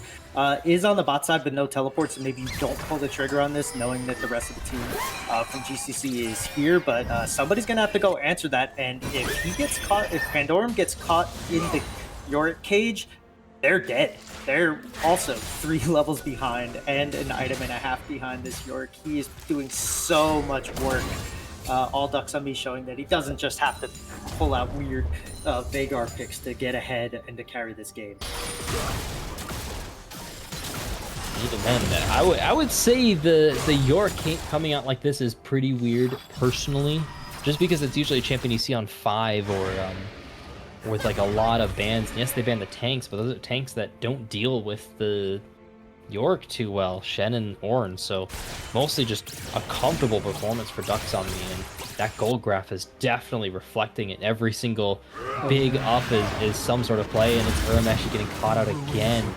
Not able to walk forward to the wave at all. He is able to leap strike out of the play though. Now half HP, it's the green light to make this on the top side. That's a lot of CC on the poor old DT Dub. This is the vision of the Empire to make sure Zealous Valor can't get any more free autos. It's just trade to half for half, but Basket Bread also half HP as well. And Urameshi is quite literally 14 HP and finally falls there in the bot lane. My bad, the top lane is fighting bot lane. And that's another tower going to Dux on me. Calls onto the Baron. Tanukis spread too thin. Yeah, and the Swain W sees them and stuff, but there's really nothing you can do. The only thing that you can try to do here is try to stifle the Yorick, maybe catch him out, as it looks like they're trying to do. If you look at the they're trying to do bot lane. Yeah, and you see it. There we go. It's Curse the Sad Mummy. He's just CC locked. There's not enough healing in the world that can get you out of there. Yeah, and I think before he died there, he had shutdown, so an extra little bit of money over for the Tristana here. She's gonna get a little bit quicker to the carry stage, but still she's gonna have to deal with so much with the Morgana, with the Poppy in her face, and then they still have to send 2 or 3 people. That was 3 people on the Yorick, and he also almost killed the Amumu in the process. Yeah, it's getting dangerously close. Now there's not a whole lot of damage left that the Yorick can build. I'm saying that as I imagine this last item is going to be Staircase, and Seralda's Grudge just finished up too. And the Yorick is doesn't have Baron, but his teammates are Baron. And he's level 18, so Yeah, he's good. Yeah, there's a lot of room to grow for Jax, but when you're this far behind, it feels so bad, and it's so unfortunate when you're the Tanukis trying to rely on the fact that you're going to have like a good counter pick. Yeah, you're gonna have. And he picked that. Yeah. Yeah, that's what stings the most. It's not necessarily the performance itself. It's you opted into this, and your team really needed you to be available for this. And I think that's been the wrench that's made Tanuki struggle here. Is they don't have anything they can play for side. They don't have anyone that can really engage in team fights too well. Yes, Amumu's going through, and they got ball follow up, but after that, it's kind of done here. Is DT Dub not quite getting caught out here, but Dragon here just spawning. Yeah, it looks like they're gonna want to try to take this fight before they take the dragon, or he's just the mummy ult and just use it on his own as Pandorum. There is the dragon they want. Pandorum. There was a ward in the bush too. You were happy. You don't need to be there. Oh, Tanukis. Yep. Last game it was DT Dub getting caught out on the Braum. This game is Pandorum just getting randomly on the Orianna, and at the same time Urameshi just falling so far behind on this Jax. This game is not going the way that Tanukis wants it to. Not over. You know, you still can turtle like LFA did last game, and you still have the later stage team fights as long as. Oh no, they found DT Dub again, and the Forbidden Insect is casted by an Oz Dog there to make sure DT Dub falls there. 10 seconds left on Pandorum. Urameshi is on the flank. How effective can this be? It's a little too late, and Oz Dog is going to get taken out of the tower there. But Bigsby, make sure Urameshi can't make it to Zealous Valor now. It's a 1v1 for Backspread and Zealous Valor running away. Morgana gonna miss the binding there. Ducks on knees, still hammering away at top lane. Half HP on the inhibitor already. Pandorum stuck to the tower. Shockwaves in the baby cage, and Urameshi is gonna find a dodge on 2 there. Ducks on knee picks up the inhibitor in the meantime. He's gonna fall. Basketball's really low, but look at the rest of the base. LFA get the call that they need. They're taking out all 3 inhibitors here. They could try and push, but take the safety. Just walk it out. Yeah, you lose your support. You lose your top laner, and you still get 3 inhibitors off of the. You got to be feeling really, really good about yourself if you're LFA, smacking them around with their wallet. There's nothing that GCCE can do to stifle this Yorick at this point in the game. The only thing they can do is just pray that they can last long enough that they can get to the point where Tristana has 4, well, she already has 4 items, but where she can get to 18, and you can get everybody else caught up to where this Yorick is, because right now he is absolutely impossible to deal with for the side of Tanukis. And it feels like every time they try and make some sort of a play, they just lose too much more, and it's a product of what's happening on the top side of the map, but it's also a product of just kind of laziness. Even you could see it in that mid lane fight there. Urameshi was really slow on the re-engage there, didn't quite have Counter-Strike prepped anyway, and just Bigsby had such an easy time making sure Zealous Valor got out scot-free pretty much, got to half health Basketball before anything else is going to a little bit of a pause, a little bit of a breather, probably a tech issue. If I'm guessing at this time, I'm not hearing anything about disconnects, but you never know. The entire internet got DDoSed last week, so could be happening again. Yeah, maybe they just needed a breather, and they're like, dog aggro, just call it for now, you know, just let me breathe. As we see, like, the Jax is still sitting at 2 items, still has his refill pots. Like, he's just on an island of solidarity here, where he's just can't really get anything done. Like you said, like, he was afraid to pull the trigger on that last team fight. They almost actually ended up losing that. If the Morgana Q landed onto Basketbread, then Zealous Valor would have been able to just sit there and pound him until he killed him and started getting the resets. So second pause is incoming. Yeah, really well done. There it is, as you call it. So really well done by LFA in the second game. They have done their homework. They have figured out how to crack the GCCE code, and you know, now it's just stall. Everything you can do to stall. I'd almost rather see these guys in their base turtling, but they want to get as many resources as they can on the outside. DT Dub still stacking his W, still trying to get a little bit more health, still trying to scale along with this Tristana, and then hope that Jax can get to a point where he can deal with stuff that Urameshi is on. Well, wrong. You cannot deal with a whole lot of this, and they had full view of Enzo walking a Nas, my bad, walking forward. They can kind of change that. Urameshi half HP already on the Jax. Grandmaster John is taken by Bigsby, so no silence left. They have to worry about. Good 2-man pull is going to catch off Keeper's verdict. Urameshi back to base there for the free reset. Yeah, and it was kind of like they both seemed to be catching each other. Like, it looked like they wanted to set up a death bush, and then Nozdog just walks up a little bit too far forward, maybe a little prematurely, but there was no follow-up, you know? You had the Swain kind of sitting there. When you're playing on the back foot like this, it's really hard for you as a Jax who's behind to really pull off these plays that he wants to, but Ikigui doing a good job farming up all these minions, but he's almost going to have his 5th item here soon, so it'll be really interesting once she gets that, how these fights go, because you're not going to get much stronger. No, you don't get too much stronger here as the Tristana, but I mean, you're pretty damn strong on that full build Tristana, so that's something that you can play around here, and These double super minions every wave is definitely helping that scaling here, but see there, we still got 2 minutes left of these supers hammering away at the base of the Tanukis, and it's a 3 Baron, Flame, Enzo, and Oz, my bad. Still playing the I guess bouncer would be the best way to call it here, as Basket Bread can't even walk close to attempt to steal there. And she's half HP just from the wave, let alone Ducks on me also here.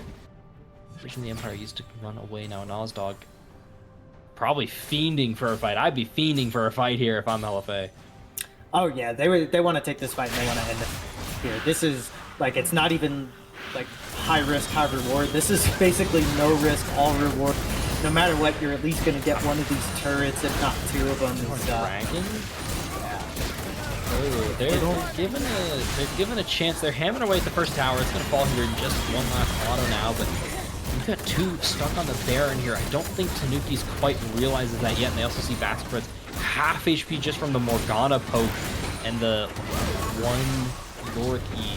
So a lot of damage coming out here already. Jink Truck has been casted too. Not too sure where that went, but I can see it's on cooldown there when the Nas is able to find the engagement of Basket gets pulled back. DT Dub doing a little extra damage, and Sent Basket to make sure Basket can't follow up. Here comes the Demonic Ascension, but the damage isn't true, and the Shockwave does cut down Ducks on me, but Tristana, a little bit of a Malphite impression, falls with the rest of the Tanukis as DT Dub stuck in the base from the Keeper's Verdict. And LFA going up to match point here. Yeah, that was I don't know if you noticed it or not, but the Curse of the Sad Mummy came out when nobody was except for the minions.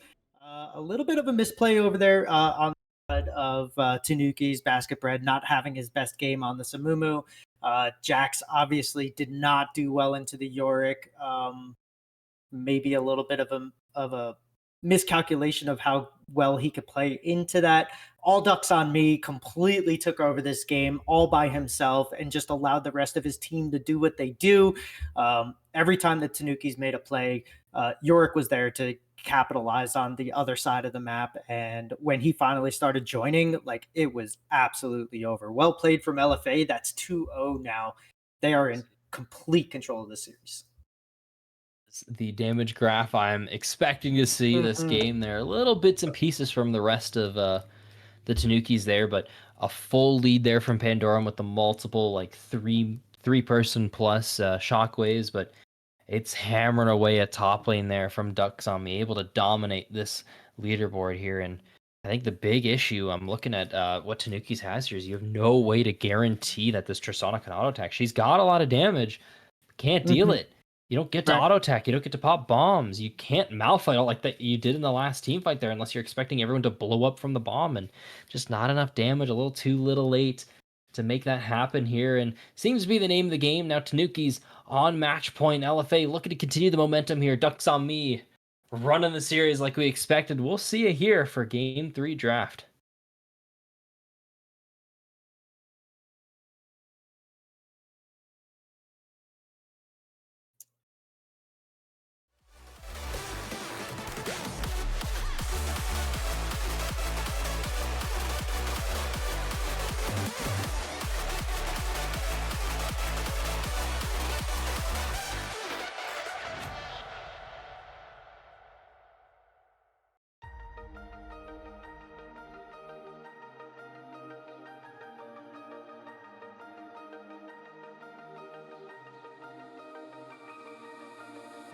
Blinding lights, lost in your eyes, feeling the pressure. You and I, spending the night, chasing forever. For you, oh no, I'd be your one and only. Don't let me go, don't leave me lonely. Say you'll stay through the pain, say you won't go running. Let me in through your veins, get off of my loving.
'cause your stare won't ever let me go. I'm here only 'cause I'm aware with you is better than all alone. Oh, oh, oh, say what you're dying to say. No, no, no, no. Oh, oh, tonight we're stars, but we'll fade away. Go on and light me up. Oh, go on and light me up while we're golden. Come on and light me up. Oh, come on and light me up before we come down. Stars will always come down. So before we come down, down, down. Go on and light me up. Oh, go on and light me up while we're golden. Come on and light me up. Oh, come on and light me up before we come down.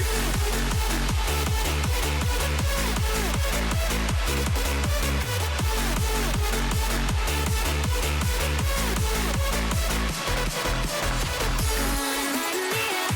Oh, go on and light me up while we're golden. Come on and light me up. Oh, come on and light me up before we come down.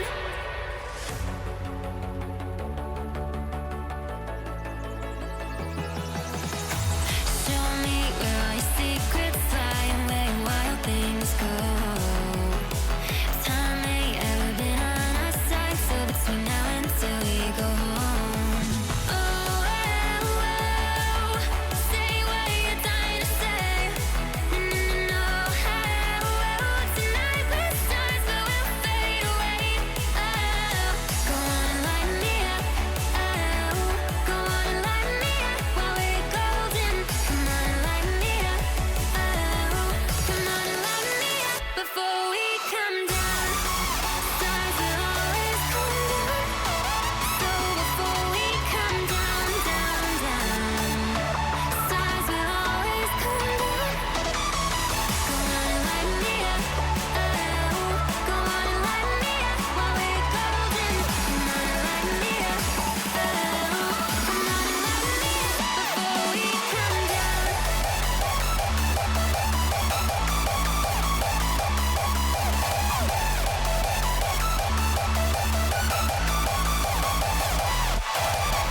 Go on and light me up. Oh, go on and light me up while we're golden. Come on and light me up. Oh, come on and light me up before we come down.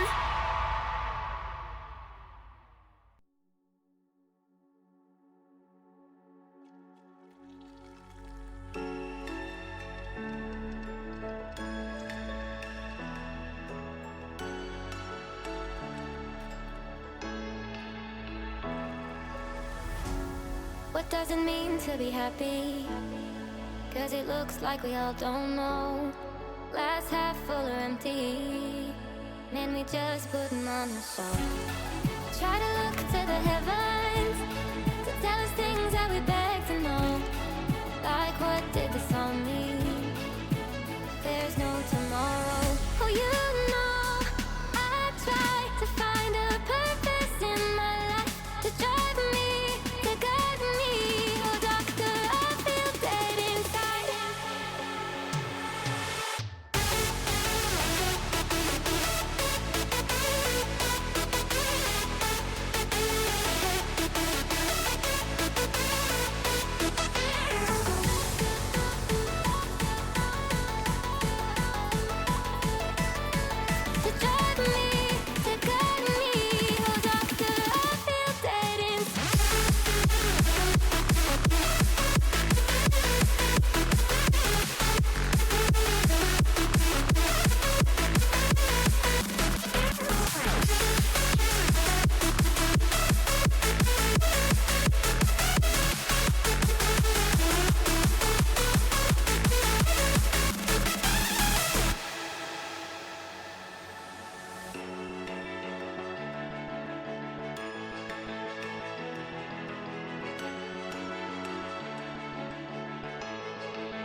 And welcome back, everybody. Game 3, match point for LF Amethyst here. Match point watch, of course, here as the Tanukis have put up a fight throughout this series here, but on the back foot, struggling still to answer Ducks on me. Yeah, they are. And it's so weird. Like, I think this is going to be a 3-0, but I thought it was going to go the other way. So poo on me. Thank God I didn't make a bet to eat grass on stream or anything. But, Wasn't so yeah, bad. LFA did their homework. They have obviously been practicing, and Ducks on me doing what he does best, just taking over the game and just completely shutting down Urameshi. I'll be interested to see what the answer is on this one. I really think Urameshi just needs to find his little space where he's at. Put him on something of comfort, even if it doesn't make sense in the draft. Put him on something where he can just do his own thing and beat out Ducks. I know that's a lot easier said than done. As we're getting into the draft, we see the Volibear, the Kennen, the Jinx, the Sivir coming out. Tanukis back on the blue side. They opt for the blue side again. Their game one was a lot closer and better, but they are going to be giving counter pick to Ducks if he wants to take it. Excuse me there, but a big thing too is you mentioned put Urameshi on comfort even if it doesn't work. Urameshi's comfort works with their team really well. High Master and Renekton, Udyr, lots of recent games in the two champions. Yes, Rumble's already picked, but we're not in Fearless. We can pick it again, guys. We don't have to change because it wasn't broke. The comp worked well. Our execution was just kind of bad, and Basket Bread wants to fight. Basket Bread wants to fight. It's like, to be honest, I hate a Viego this early because you're showing all of your cards right away. And now if you're Amethyst here, you can do two things. You can opt in the same comp you did last game. We like the comfort. We like the flexibility. The Morgan on 2 here is really good. And we can just pick something that kites up this Viego because Viego doesn't really have a way to close distance reliably without getting resets. Mm-hmm. Yeah, and they picked the Caitlyn. This is probably like one of the hardest playing Viego into. It's just, yeah, the range is there, the Morgana's there to stop any stuns, and the team fight from LFA is going to be just as good as now they're going poke with the Lux. I honestly wouldn't be surprised if that's a Lux APC. I guess I'd be a little surprised, but want to get the damage out, Ornn for the team fight. So they're just going all over the place. They're putting everybody on what they want to play, and it looks like they're going to go for the for the all around afterwards. Just put people on what they want, and get the damage out, get the team fights ready to go. This is going to be a juicy game from the side of Tanukis. Juicy's the way to put it. I struggle to sugarcoat things at times, and I don't mind that we've now put Urameshi on the comfort Ornn that's been banned a lot, but we leave our way open now, and Ducks can get the Jax matchup that they kind of want. They can ban out the AD carries that counter Caitlyn really easily. You can ban out the Ashe, you can ban out the Jinx, you can ban out the Corki really easily now if you're Amethyst, and it's like they've really put themselves in a weird positioning for kind of like a little like short kind of no context lesson. In drafts, typically you draft the same side the entire way. Both teams have broken this rule, and this isn't really true down here in IBSG, and even it's not necessarily true in Diamond. You can get away with it too, but typically at the upper end, you'll draft a whole side of the map. You'll pick your mid jungle top lane, or you'll pick your jungle and then the full bot lane. Jungle will almost always go first round. If you're holding it for second round, you're holding a flex. You're holding something like the Jax Amethyst has, or you're holding something like an Amumu that can go support. But I really don't like what I'm seeing here. You've left virtually everyone can get countered here by the Tanukis now, aside from your AD carry, which is Lux. Never calling it. Yeah. Yeah. I don't like what I'm seeing here. Yeah, when you're doing what you were doing and it's not working, just go for what you want. And it seems like that's what Tanukis, they're just going to have fun here, which also having fun and morale and momentum can go your way. You do get into these things where, Viego can start getting resets and maybe the Ornn does well into the Jax. Who knows, I would expect to see a grasp on this Jax instead of the lethal tempo.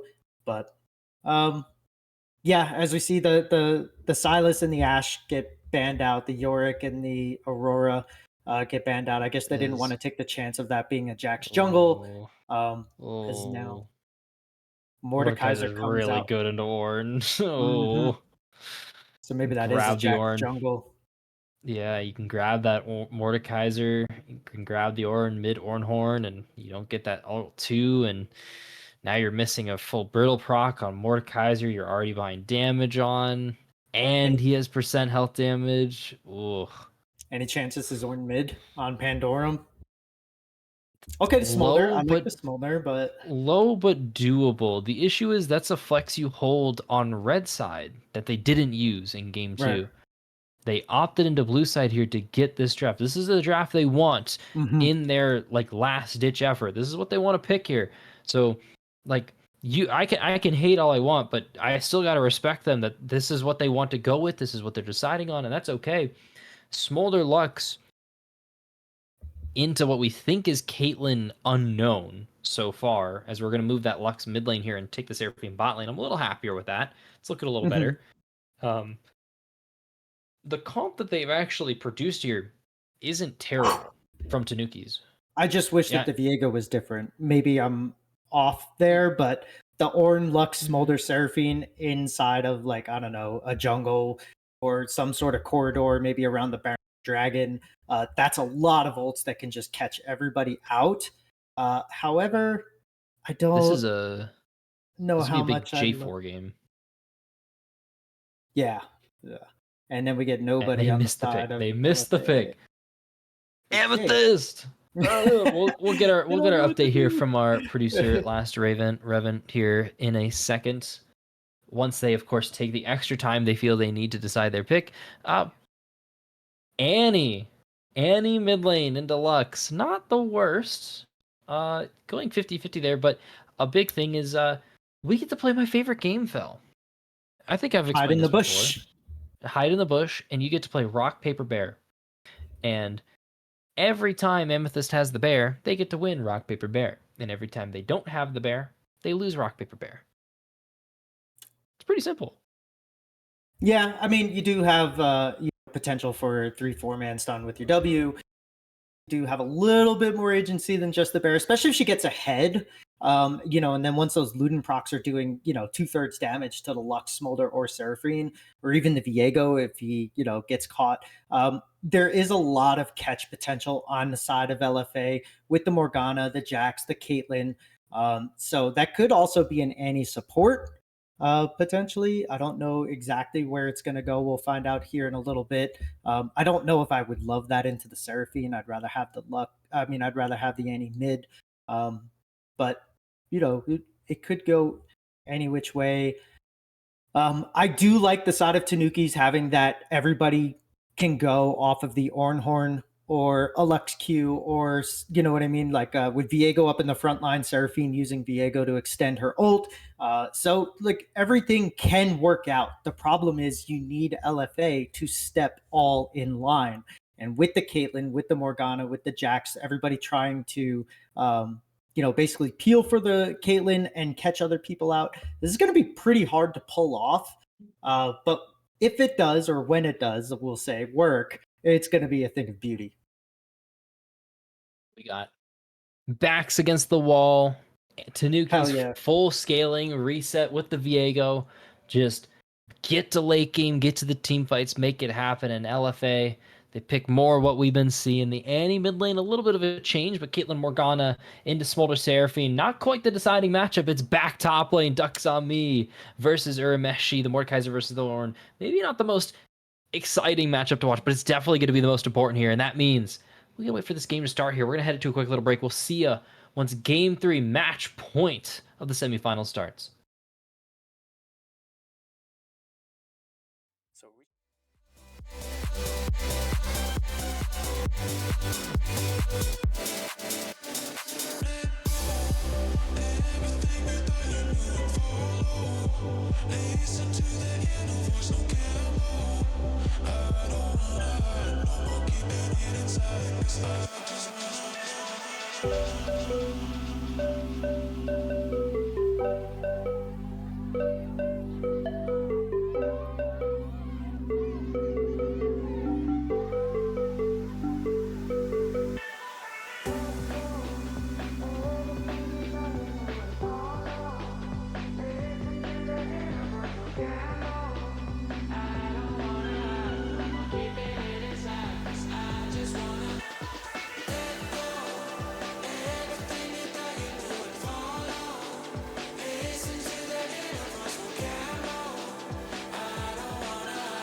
like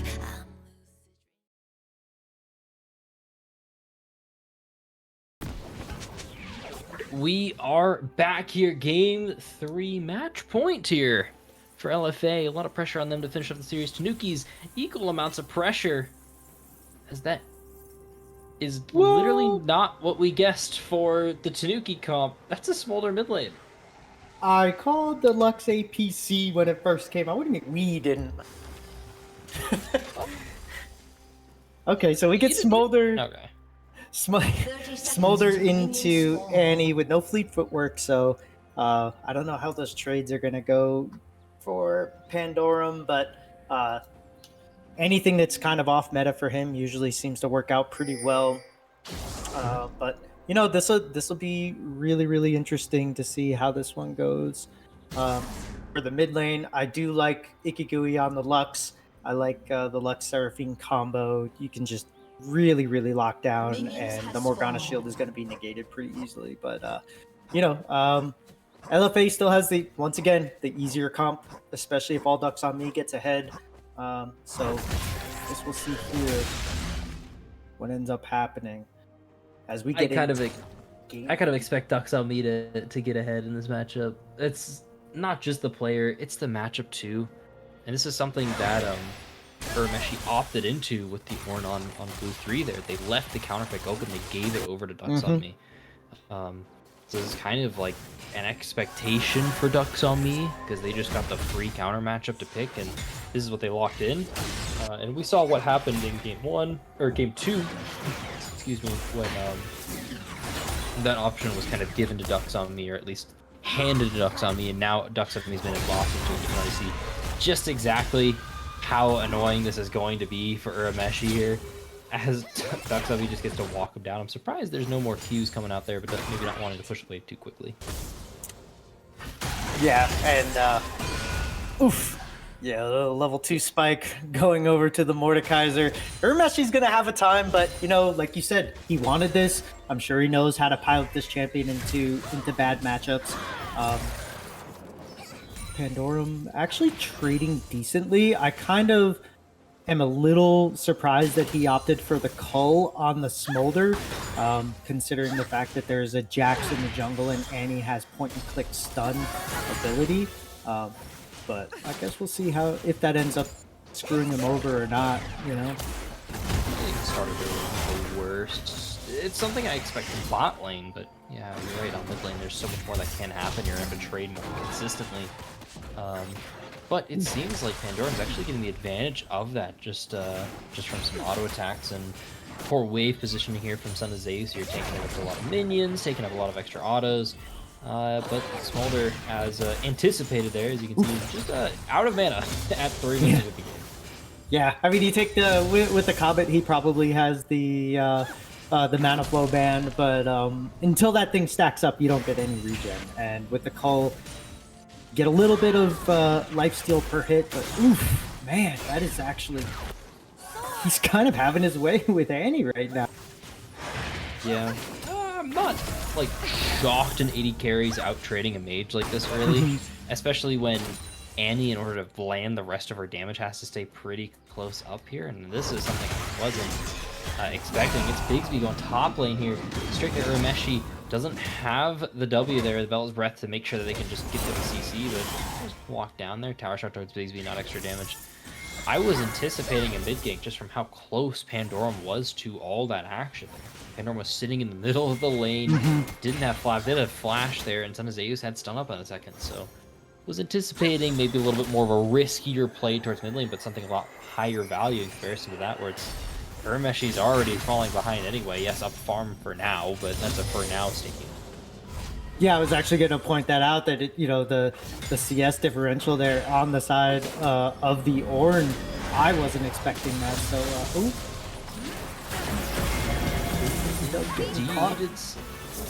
good trade though. Oof. Yeah, it's the Seraphine trades doing a ton. Yeah, that's good. How does that feel when you catch somebody and end up on the losing side of it? Exactly. No, they missed Ikigui. Oh, DT making sure to get the flash out at least, and heal comes out from Nas Dog, and I mean, That was a really, really good play there for the Kikui. First, you get the reset off. You abuse the fact that you have teleport early like this. You can go for these key resets to just get your mana refreshed. They were expecting a kill there, though, off that timer there. And you can even see with the play that they wanted it badly. Just a hair off on that E there from the Lux there to guarantee the trade out and the win. But not the end of the world still. Flash is blown from Zealous Valor is going to mean that they have to be very, very careful here next time they walk back up the lane. Yeah, and like you said, like it just instantly, as soon as you walk in the lane, doesn't even touch the wave, just goes up straight up flash Q on the Lux. I love that play from the Kagui. The follow-up with DT Dub to ensure that the flash comes out of the Caitlyn. You burnt a lot, but so did they. So really, really well done. It seems like they caught him off guard, so mission accomplished. Good job on the side of GCCE, as now we're going to get a little bit more fighting down here as we have a 3-on-3 forming. It looks like they're trying to make sure that GCCE doesn't get this early dragon that they've been trying to get every single time. But the Jack's coming, there's no flash. Yeah, they're going to find him there, and yeah, as you mentioned, no flash on DT Dub, able to make it out of the play. Just time there, but now it's... Did have to burn the heal. Basket Bread sneaking dragon has to pull off there, or at least was around the area, maybe looking for a little bit more. So he was clearing a red ward that was there. I see. Yeah, Jackson placed down a vision ward inside the pit, and so they got it. But yeah, just now they're the ones that are starting the early dragon, and it's gonna come down to a... Not do as much damage as you anticipate. Too. Usually you should be half HP. Well beyond right now, and that's still gonna be a flash forward. Mom is able to do a lot of damage there. Stun from Bigsby, claims it, but no smite up in time. It's 280. They're trying to find a kill. It's gonna be able to go over to the side of Tanukis. Now a headshot goes on to Ikigui. Double headshot plus the Q there, cutting down the rest of Ikigui's HP bar. It's a 1-for-1, and Dragon going in favor of the Tanukis.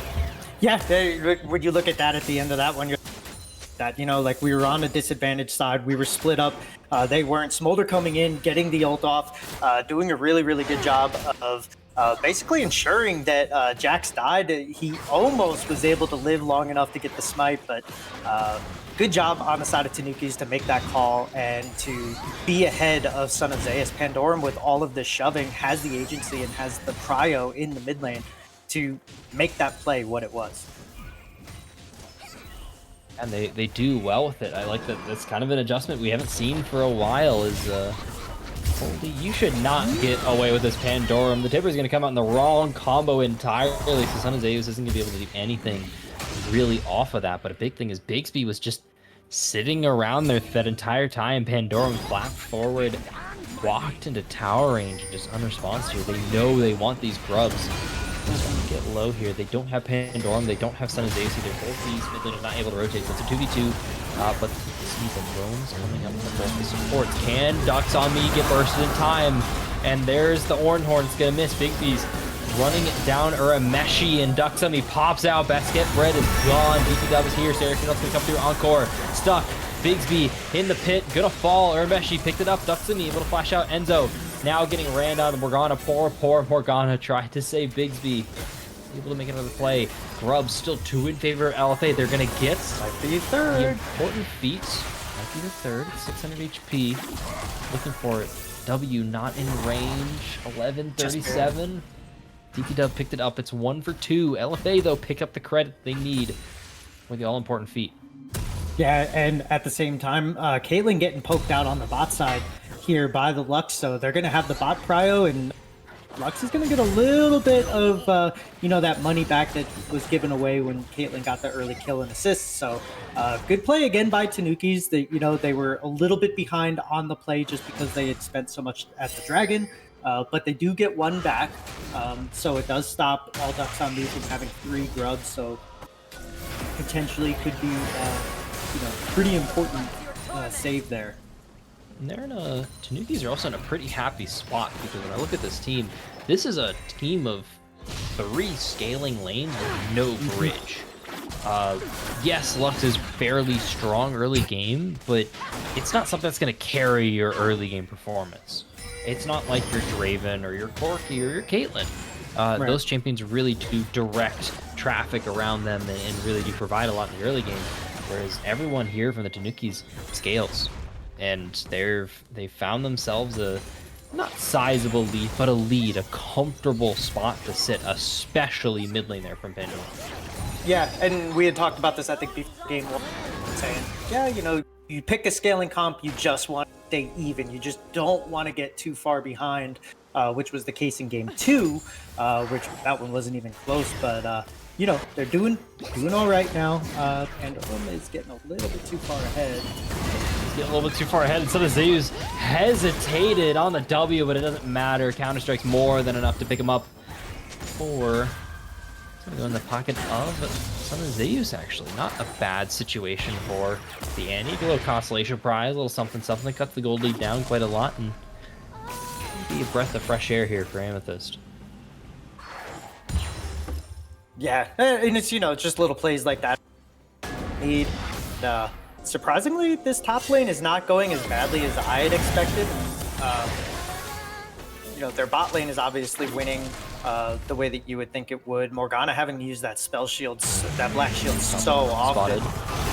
Here comes the orange horn, and this Walker basket coming on through. And that basket right in the 1v1W. There's no stun. That's a poor old Viego. Heartbreaker's coming through. Duxami's pretty low, but still has that W, waiting for the mace. It's gonna miss now. It's a 2v1. Duxami knocked up. Royalo's breath. Urameshi picking up the kill there. A little assistance, and basket bread.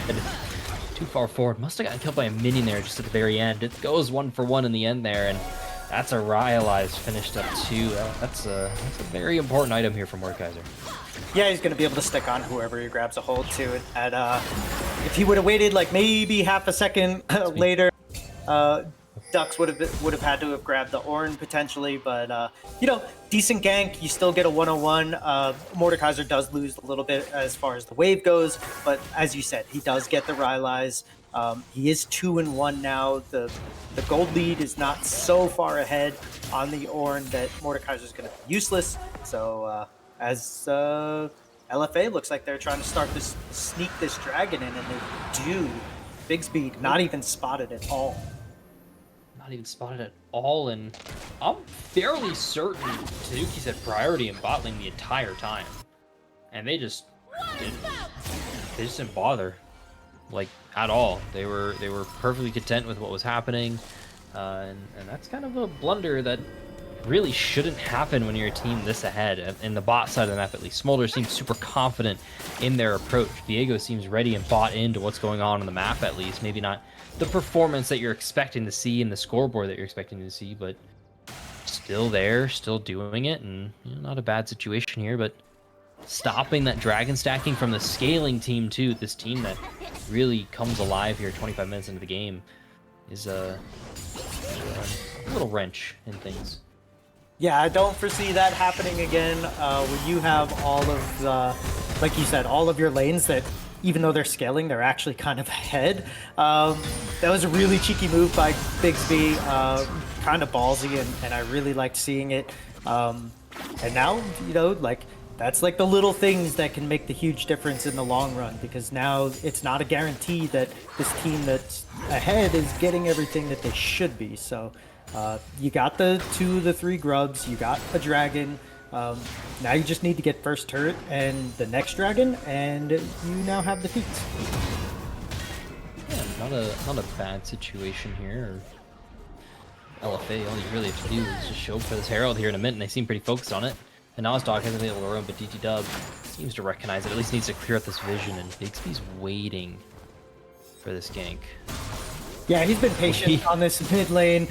We said it in the beginning that, you know, the Smolder is going to be susceptible to this Annie-Jax combo. So, you know, we'll see what ends up happening out of it. But yeah, he's been trying so hard to make these ganks work more than just the once. He's been there 3 times, and if he had his way, he would have been there at least 6. Yeah, I imagine Bigsby would really want to be there more. And another big cooldown coming up as Herald is not quite ready on spawn. That means that Annie Flash comes into play now. All of a sudden, this big tool. That's the big team fight ultimate. The bear is here, and I'm a big fan of Rock, Paper, Bear here. I'm a big fan of the Annie. Yeah, and unfortunately for GCCE right now, I think a really good idea would have been to go for the bot tower here. Maybe have Viego on the bot side, try to help shove this, or maybe dive, but they're not pushing it, and now Caitlyn's top side for this rip. Caitlyn's top for this. They're gonna lose the tower. They're gonna lose the tower, and Ozdog's doing their best to try and clear, but you need to steer clear of this tower, man. It's gone. It's gonna go in favor of the Tanukis. Not a bad situation for them. Of course, that's just one of the feats, and they need to finish off the second one here, and they need 2 objectives for that. We take over a look at Herald. Well, was Herald. It's gone, and that means feats of strength completed here by LFA now. Urmesh is getting engaged on by the Mordekaiser topside. Doesn't turn into anything else, and now I'm looking at Morgana here, bot side, and Ozdog's gonna be able to dodge out of the stun. Using that black shield, and DT Dub not having the fault they need. Tower gone, bot lane, mid tower open, Herald in the inventory. Bigsby. Yeah, he's been doing all the like little secret work. He's been at the spots where Basket Bread isn't. He's doing a really good job of just sort of just kind of holding this to where it holding these team fights to where they need to be and these objectives. Decent job. I think he's showing a really strong jungle outing, especially considering the fact that his #1 playmaker is not on the back foot, but not really stomping like he has been.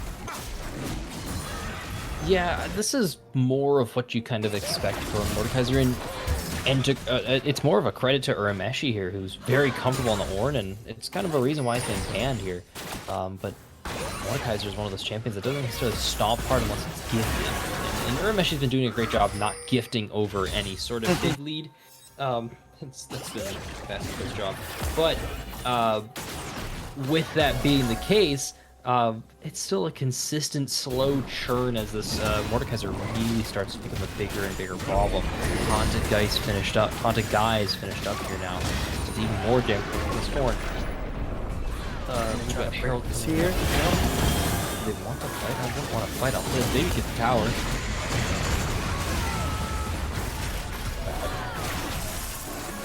Tower off of the play. Baskerbird wants to look for a stun here. It's going to find out a big beat. Counter-strike gets followed up. Here's the Ornn. It's uneven numbers. There goes Bigsby's falling. Encore is going to go to 2. Cleanse used by Caitlyn there. That was a stun of Zeus, and Baskerbird's going to be able to kill now. Maybe return onto this mid-tower. Mostly just place on the Dragon. An opportune time for the side of LFA to just kind of get careless with where they're standing. And Ikigui, speaking of careless where you're standing, Ducks on Me is here to outplay you in the Death Realm. Ikigui's lasted for a long time, but gonna pop out and gone. All Ducks on Me picked up Ikigui now. Ducks on Me stuck in there, gonna find the 2 pull back. Nas has the stun on Urmesh. He's gonna flash out Ducks on Me, able to get the double kill. It's gonna go on to the Seraphine, stunned up. Basket Bread pulls off the Dragon just for a second to pick up 1 extra kill. Some free damage on the Dragon too. LFA, lazy fights seems to be the name of the series for losers. Yeah, and it was kind of weird too because GCCE were not on the same page at all. Basketbread was like, okay, Ikigui's caught, let's just go to the Dragon now, let's just start this. And the rest of the team just kind of stood around. And Ikigui, to his credit, almost got out of that Death Realm. Just the Q from the Mordekaiser right at the end was just enough to finish him off. But, they almost screwed that fight up just as badly as LFA did. Yeah, it was on a razor's edge that entire time, and it's mostly on Basketbread not being there for the entire play for the resets, and then trying to optimize your time. But then I kind of blame on Tanukis of like, you don't really need to take that fight. You don't really need to go for mid lane. You can do stuff like this. Look at Bigsby, half HP just from another kind of just good catch from Ikigui on the Lux, and not like a super committed comp. I was going to call it lazy, but it's not really lazy. It's Lux. Lux does this. Her goal is to just find these like little picks here, like that, and it's free extra damage. And Ozdog now 3rd HP gone. Basketbread spotted up topside. Yeah, and once I'm going to assume that Lux is going to be building. That's a ton of damage. Nas, 1 shot. Ikigui. 8 seconds on the ultimate. Backup time. Big Son of Zeus. You face check the Ornn. This is exactly what you expect to happen. Bellows breath onto him. Son of Zeus is gonna fall. Somehow, Morgana and now we're gets that starting reset to off to mid lane. Yeah, now we're starting to see why this Orin is banned away from him. Holy crap, even in... Uh-oh, never mind. All ducks. Death Realm didn't get spotted there. But Bigsby has the flash, has the lead strike, able to close the distance. There's no fall. Mom's gonna get called just for a little bit of healing. Bigsby gonna walk away now. Extra stack. I guess not the end of the world for either team here. Yeah, one of these days, Smolder's gonna have to grow up and stop resorting to his mother to save him from situations like that. Got him. Dissing a kid here. Yeah, it's what I do. any way we can. If we can get a little. Oh wait, we do have a stack track. We see the 174. 174. 20 minutes too. 23 minutes is about the average 225 time we expect here in professional play, and we're about to see that too pretty soon here. Ducks on these top side. Bigby's nowhere close to this. Just kind of accept this Otacon's gone. Bad map movement here as they're choosing to find this Ornn on the bot side, and can they even run him down? Bigsby struggling to keep up with Urameshi. Has the stun again, gonna get knocked up, and Oz looking for the pick. Isn't gonna find anything here, and Bigsby now to kind of be a little worried. Urameshi took him down half HP just with a little bit of a combo, and Caitlyn doesn't do damage to the Ornn. Now, even with all magic resist, she still just didn't have enough. I think maybe if Urameshi would have committed a little bit stronger and gotten like or not Urameshi, Bigsby would have committed a little bit stronger as Pandora getting caught out here on the top side. Oof, that's illegal. Got away with it too 48 much. states. Oh, Bigsby caught out by Ikigui there. Missed the bind, doesn't matter. That laser is quite big. There is able to make up for the mid laner's misplay top lane. Pandora's been getting with a whole lot on the Smolder. I think I've seen 3 separate times where they use that flap, the E forward, to try and get an extra stack of the play, and finally gets punished. But 21 minutes in the game, we're at about 185, 190 stacks in the Smolder now. It's a little late to do that. Yeah, and I mean, it was working, so you stick with what works. But yeah, at some point, it's just getting a little bit dicey for him. But if he pulls it back and he starts playing the way that he was the first 18 minutes of this game, maybe 17 minutes of this game, I think he'll be all right. The one time that he died to a gank was like 2 flashes and 2 ults. So. Still looking pretty good. As we see now, Lux is able to basically one-shot the Jax. So he's going to have to get a little bit more edits. Oh, that's the Lux combo. DT Dub finished it off there for Ikigui, though, but that's the bushes that you're scared of checking every time as the Lux, and the product of being able to scale for free. There was no attempt to punish by LFA. There was no attempt to creatively do anything. It was just, oh, can I run at you? And now we're as the Jax, and now we're kind of seeing the product of that, what that means, and it's getting pretty hard for them to exist on this map. Yeah, it is, and this is Seraphine Lux is so scary just on the fact that like even with the Morgana Black Shield, like that's gonna stop with half. Bigsby! Oh my gosh. What's your goal to accomplish there? Basket Bread. Now going a little far forward onto Zealous. Nothing's gonna land. Basket Bread makes it out of the play scot-free, unlike Bigsby there. Way too far forward. No one's there to follow you. You got no vision. You're just walking into the horror game and you know it. Yeah, this is really, really rough. I actually... Oof. No, it's another pick. They've just gotten so clean with this heartbreaking enough, but one more auto picks him off. Red picking out a Nas and going on to Son of Zeus has another reset. Annie, the stun's charged up now, but that's not the real Annie. Tibbers realizes that, it seems. Tibbers are running out of Annie there. The bear. Yeah, this is just pick after pick now at this point. DT Dub and Ikigui are actually carrying this game so hard, and it's so good to see them have an answer. Oh, they found Ducks too. Urameshi got the knockup. Maybe this is why we should have been, maybe I shouldn't have been dogging on the Ornn too much. There wasn't anything really done by the Mordekaiser early on to punish it. And now we're seeing exactly what another clean bind. Zealous. It's a little late there. Doesn't cleanse the damage either. Can't do that. And Solo Mom misses. It's okay. This is a relatively early inhibitor, and I think they realize that. Yeah, very, very good call. Actually, if I was LFA, I'd probably let that shove in. Maybe take that out and be like, hey, let's just farm this. But the problem is the scaling is on the other side. So even if you are giving that away and you're getting that, you're not going to get too much out of it. So really, really good play by GCCE to just kind of give that back and say, okay, let's not push this. We still have a tier 1 in the top side. There's a lot of objectives to get on this map. So really, really well done. This is the Tanukis that we've been seeing all season long. This is who we've been missing tonight, to be honest. We've been looking for this DT Dub. Now walking a little far forward, but perfectly safe. Has to flash out though. Not a bad pick off. It's flash for flash here. Now Encore doesn't have a really easy access. Of course, it still passed through champions, and Anaz is going to get picked off there. Vine's going to go a little bit wide, but lots of damage onto Anaz just from Ikigui, and Urumeshi's pushing out that bot lane.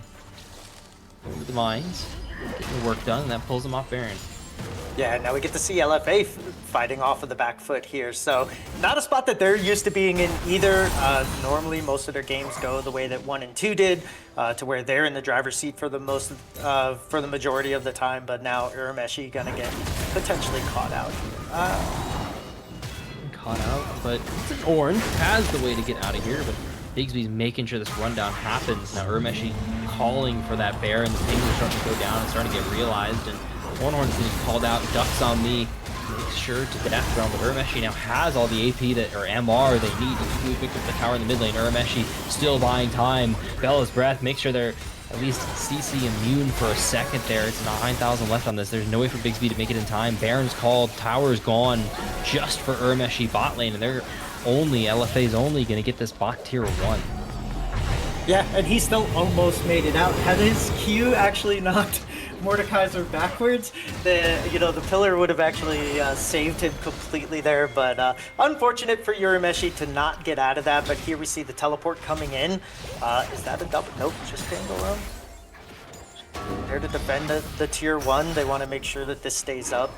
We don't give any objective bounties over while they're still up. So good play by GCCE, using Urameshi to basically get a free Baron. So good job. And this game is now completely theirs to lose, kind of like game 1 was, where they were ahead. So they just have to make sure that they don't make the same mistakes of getting overconfident and walking in the brushes where they shouldn't and face checking. So this one seems a little harder to do that because there's less people on their team encouraged to walk there. Ikigui really wants the enemy team to just kind of walk in their sight line and throw a little bind there, just in the choke, and they've been playing that really well. The only real person that seems to have been getting caught out the most has been Pandora, who's very quickly going to lose that kind of enticement you get a Smolder there to look for the stacks. 225 on the horizon. 27, 28 minutes into the game. A little later, this is 170 at 20. So we've seen 30 stacks in the last 8 minutes here from the Smolder. Not best example here, but there's the pick out possibility. But now it's Bigsby on the wrong side. Not really supposed to be there, but maybe kind of just overconfident from the last couple games. Who knows? Yeah, just sometimes when things happen, it goes from bad to worse, and there's not really much you can do. So, Ducks me. I mean, this is the one we weren't even asking for if your Ducks dummy. Raw 1v1, nothing else you can do. Doesn't Death Realm to get out of it. Gets knocked up in the meantime, though. Still has the extra stacks looking for it. The Maces have been solo. The E's are missing. Ducks on me has a lot of damage, and so does Urameshi. Now out of the Death Realm. The stats are back. Looking for that tank. The sustain coming in. Basker's able to finish off the dragon on the bot side. Urameshi finally going to fall. Ducks on me picks up the 1. Look at the map. Yeah, but that's a solo kill, and now you have, you can push top while your base gets destroyed. So maybe a little bit too little too late, but it looks like they're going to be trying to go for this. Yeah.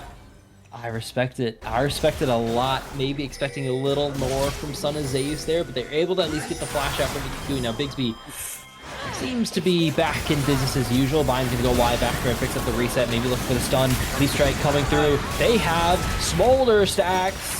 Son of Zeus is to flash into the play now. Zel's Valor trying to make it clear, and it is through, but Basker's into the tower. Pandorum has a triple kill, looking for the Quadra, is able to get the auto off. DD Dub picked it up in the meantime, and Ducks on me found 1. Bind, half HP on the Mordekaiser. He's the Fed member here from LFA. Yeah, and no matter how well he's doing it, it started up a little bit too late. The rest of the team just got to be able to do whatever they wanted. This pick in the bot lane, the Ikigui on the Lux, was absolutely insane. They shot their shot. Doubt they get this again, but you know, hey, you're still in it. It is now 2-1, and you have a chance to take this series back. You got a great chance to take this series back here if you're Tanukis. A game like that shows you, gives you the confidence you need. You understand now it wasn't the fact that we were bad at late game teamfights. It was just getting there. We finally got there. We got there confidently even, and they look great doing it. So going into game 4 now, still match point for LFA. LFA, they need to come in with some sort of like concrete draft plan. They need to come in with more than just ideas and lane counters. They need to make sure they've got a cohesive thought all the way through again. Yeah, and just like you said, they gave every single counter to the side of LFA, and LFA couldn't do anything with it. The Mordekaiser wasn't impactful enough early on. The Lux threw them, I think, for a little bit of a curb. You know, you have the Morgana with the Black Shield and Caitlyn with the cleanse, but following up with Seraphine and Ornn and everything, they were allowed to use their comp the way that they wanted to. So hats off to Tanukis not to just go down 0-3 and give this series away. You win one more, and then it's back to 0-0, winner take all. So we'll see you guys really, really soon for game 4.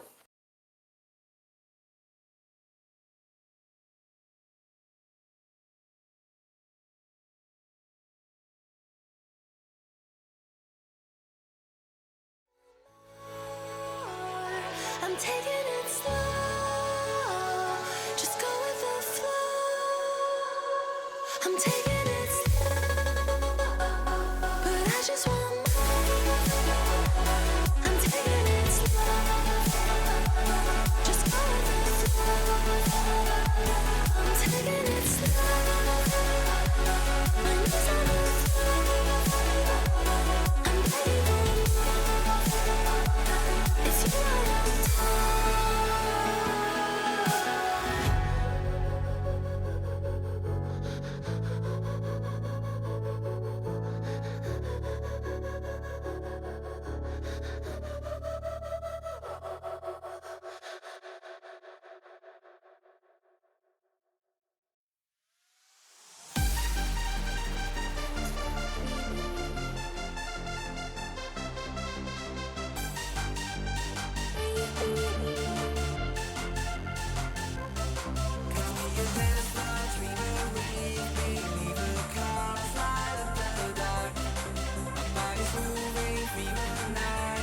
you I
You've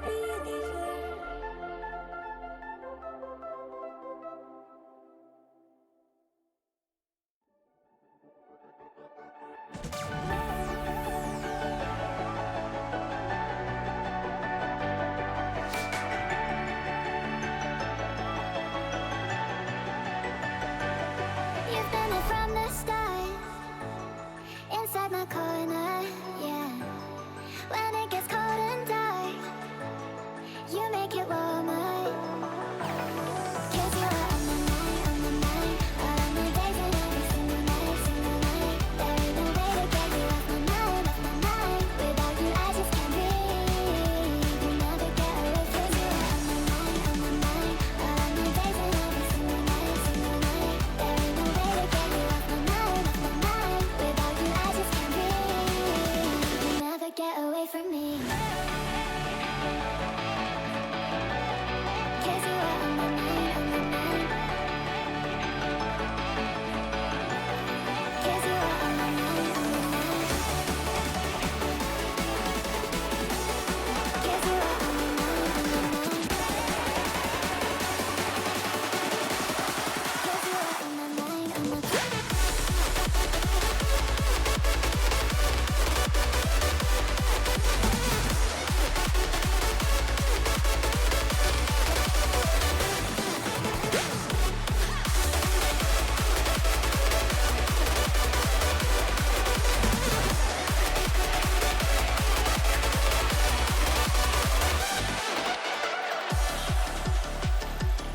You've been there from the start, inside my corner. When it gets cold and dark, you make it warmer. 'Cause you are on my mind, all of my days and every single night, single night. There ain't no way to get you off my mind, off my mind. Without you, I just can't breathe. You'll never get away from me.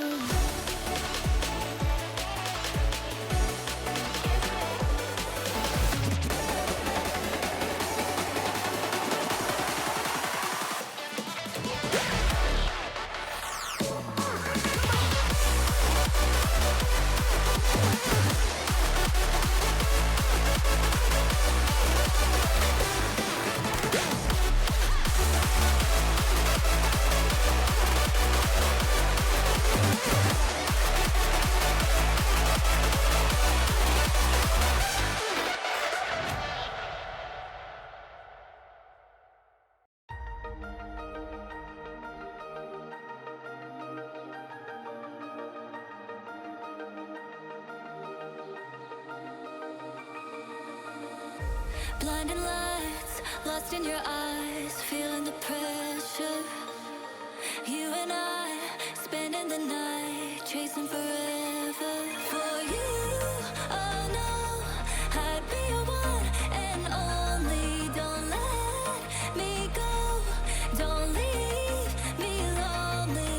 Say you'll stay through the pain, say you won't go running. Let me in through your veins, get off on my loving.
And welcome back, everybody. It's getting a little late, but the series must go on. Amethyst 2, Tanukis 1. Tanukis coming back really strong to hard scaling, hard winning lanes just off of execution alone. They've got a lot of momentum going into this game 4. Oh yeah, they totally do. When you win a game like that after being down 2, where you probably should have won the first game, you didn't because you just started making some bonehead plays, a couple people just being out of position when they shouldn't have. And then, oof, okay. And then, coming into a game 3 and doing kind of what I said almost as a joke of like, just pick whatever champ you want to play, screw the meta. But they do it, and it works out so well. And now you have all these things in the back of your head where like, oh, we could just do whatever we want to be comfortable, and let's just play our game, guys, and we can make this a series. Yeah, they could make this a series, and big thing, I think it's my fault that this is happening this way, right? Because I had to leave for a second. We missed all the live draft. Apologies, everybody. Oh, not necessarily a fully live draft. As you can see, all the bans are coming on through. Not too shocking from what happened last game. Amethyst finding priority in the Jax and just getting the Ornn off the table entirely there in the Lux Seraphine. Absolutely terrorizing the entirety of LFA's team there. Just with their CC and hard to deal with jungle clearance there. But leaves the way for... Is that going to be a Brand Nami bot lane? Are they Brand Nami? Oh. Brand Senna. I hope that Ikigui is on the brand and it's not a Senna ADC. I really like him on APCs and brand, especially in the bot lane against 2 squishy opponents. Once you get a couple points in your E, you can really just W the back line. And if they step up to last hit, you just have free poke. Interesting to see All Ducks on Me. This is the champion that got him some notoriety in this league, where he basically took a Cassante and wiped the floor like 12 kills later with him. So excited to see All Ducks back on the Gnar, but it is into a Cho'Gath who is pretty good at holding his own and being able to stay alive through all the poke, all the harass that Gnar can throw at him. But very interesting here. Bigsby on the Wukong. And Basket Bread back onto the Viego. So, a lot of AP on the side of Tanukis, save the Senna, who's going to come online eventually, and the Viego again. But once again, going to have that issue of trying to get into the back line through the Wukong, through the Rel.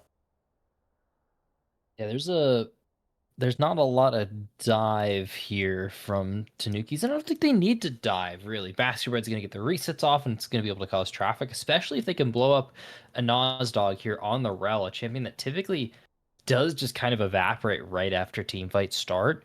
And that could be a really big counter engage tool here, but that's kind of a very conditional thing in team fights, whereas when you look at Amethyst here, it's pretty clear what they want to do. They're going to go at you. Sunazay's back on that Morgana mid lane, playing wave clear with Pandorium again here on the Rise. Hasn't played Rise, at least in this series, but played against the Morgana here. Not too shocked. I wouldn't be surprised if a lot of ganks here come mid lane, though. Immobile Rise versus the Wukong Morgana, that reads like a very scary matchup. Yeah, it does, and Wukong is really, really good at not just ganking, but coming in from weird angles, especially around the mid lane. You can come from the other side of walls, and you can really get like a sneaky, oh snap, there he is, and he's already got a black shield on him, and I'm already hit like 4 times. So it's going to be really interesting to see how Bigsby plays this if he does go around the Morgana. My bet would be that he spends a lot of time in the top lane. When LFA wins, it's when All Ducks is ahead. I expect to see some early and often ganks top. Maybe he pairs that with a good mid lane here and there. And I think you leave Rel and Jinx on an island to just sit back and scale and get Jinx to that point where she can just be at the late game team fights and reset. Yeah, as long as you're meeting up as 5 here, as LFA, I don't actually see a way that they can really muck this one up. They have enough tools here. And Tanukis, I feel like it's another one of those comps that you mentioned where it's just full comfort. They're just here to make it through. They don't necessarily have this like super obvious winning lane matchup. Really, that kind of has to happen around bot side where like you brand ADC cheese it, but typically you do that with a Nami where the big interaction with brand Nami is if you get any sort of brand passive burn on people, you press Nami E on the brand there, no matter what time this ability landed, that will apply the slow and the bonus damage from Nami. So it's just free damage constantly, and it happens a lot. So Yeah. that's why that combo's typically good here, but DT Dub seeming to want the Senna, which pretty sink swim. We've seen some Mhm. precarious positioning from DT Dub in the past here, and we've seen some really good positioning from DT Dub here in the last game. So hopefully we can keep that up going into game 4. Should be soon. Just Yeah. loading in now. All And right, BT Fel. Dub, hopefully he realizes that he's on an ADC and not a Braum. And, he Yeah. played it really well with the Seraphine, but the 2 games Mhm. before that, he was always Yeah. getting caught. He So, was always in their face, always getting mhm. caught here. So, Fel, do we end our night here after this game, or you think there's a game 5? Merc did write down in the chat. I will leak this. Merc did write down hoping for the game 5. Fel, do you agree with Merc here? I actually kind of do, and not because I just want a game 5. I actually think that Tanukis finally picked not just comfort picks, but a comp that is really easy to pull off. You have the Cho'Gath to just sort of like take all the damage and sit in the front line, and then everybody else can play front to back. And when GCCE is on a front to back comp, they do extremely well. They'll also have the Cho'Gath for an extra smite on the objectives, and as long as Ducks on Me doesn't take over and just start destroying this Cho'Gath early on, and Urameshi can play like he did on the Ornn, I think that they're going to do really well. But it all kind of hinges on how Ducks performs here, in my eyes. Yeah, it's once again, we're just going back to this top lane because the reason we're mentioning that so much is that's how Amethyst has won virtually all their games. It's been through having a topside lead, maybe not directly influencing the fights happening on the bot side, but drawing attention away from the enemy teams. Dux is easily able to 1v1. He almost always has a 2v1 moment in every game that we've been seeing through the whole season. So going into this series, that's why we're mentioning it so much, and we're on this Champions Gnar. We've seen showcase really well against the Cassante. Cho'Gath, maybe not the exact same easy matchup that Cassante is, but dodge a couple of those Qs, stay out of that silence range there, and this Gnar is a done deal. Okay, so I was called, not names, but I was basically told that fleet footwork on Gnar is awesome. I was like, I thought you go grasp. Here we see press the attack. Is he just literally going to fight Urameshi nonstop all the time and auto him That's what you want fleet. forever? Like, yeah, like And grasp. Those are Okay. better. PT this PT is weird. No, you want the movement. Okay. You want the movement speed or the bonus damage on the one auto from the grasp here. The bigger reason you go grasp on Gnar is just getting access to full green tree in a matchup where you kind of have to like trade heavy and often. It's like grasp is just the best of the options that you have available to you there, and you get the rest of green tree, which is the best part. Whereas here, if you're going yellow, you're almost always going Conqueror or Fleet. Either I want to auto often and stay sustained up and move around fast and be hard to catch, or I'm going to all-in fight you and have even more bonus damage and combat healing. Yeah, as we see, both of the bot laners going to hit 2 around the same time. Urameshi and Dux are doing their thing in the top lane. The crash down there, just a little bit of extra damage there in DT Dub, and that's kind of the worry that we talk about here with the Senna. Yes, she's eating all the damage solo here, but any further trades like this, and they get pretty precarious. It's just the edge that you have to walk as the Senna. You have to be this close to danger constantly for so long, and that's why they die often. Dux has formed, is just on top of Urameshi. It's exactly what we expect here if you've ever been in the situation of either of these players, and it's just hard to exist here if you're Urameshi. Yeah, but at the same time, you have grasp. You have a lot of sustain from your passive. I kind of feel like that is a win for Cho'Gath every time that you can come away from a trade without being like 1 or 2 shots away from dying. Yeah, a little late on the lone timer there, just for the ward, of course, from an Oz dog there, but that's what caused Zealous to take so much poke there. Now all of a sudden, this lane is you're playing with 100 less HP here on Jinx, which doesn't sound like a lot, but that's a whole bar here. We're too early on. That 100 HP is super valuable, and Kaiser really starting to line up towards mid lane.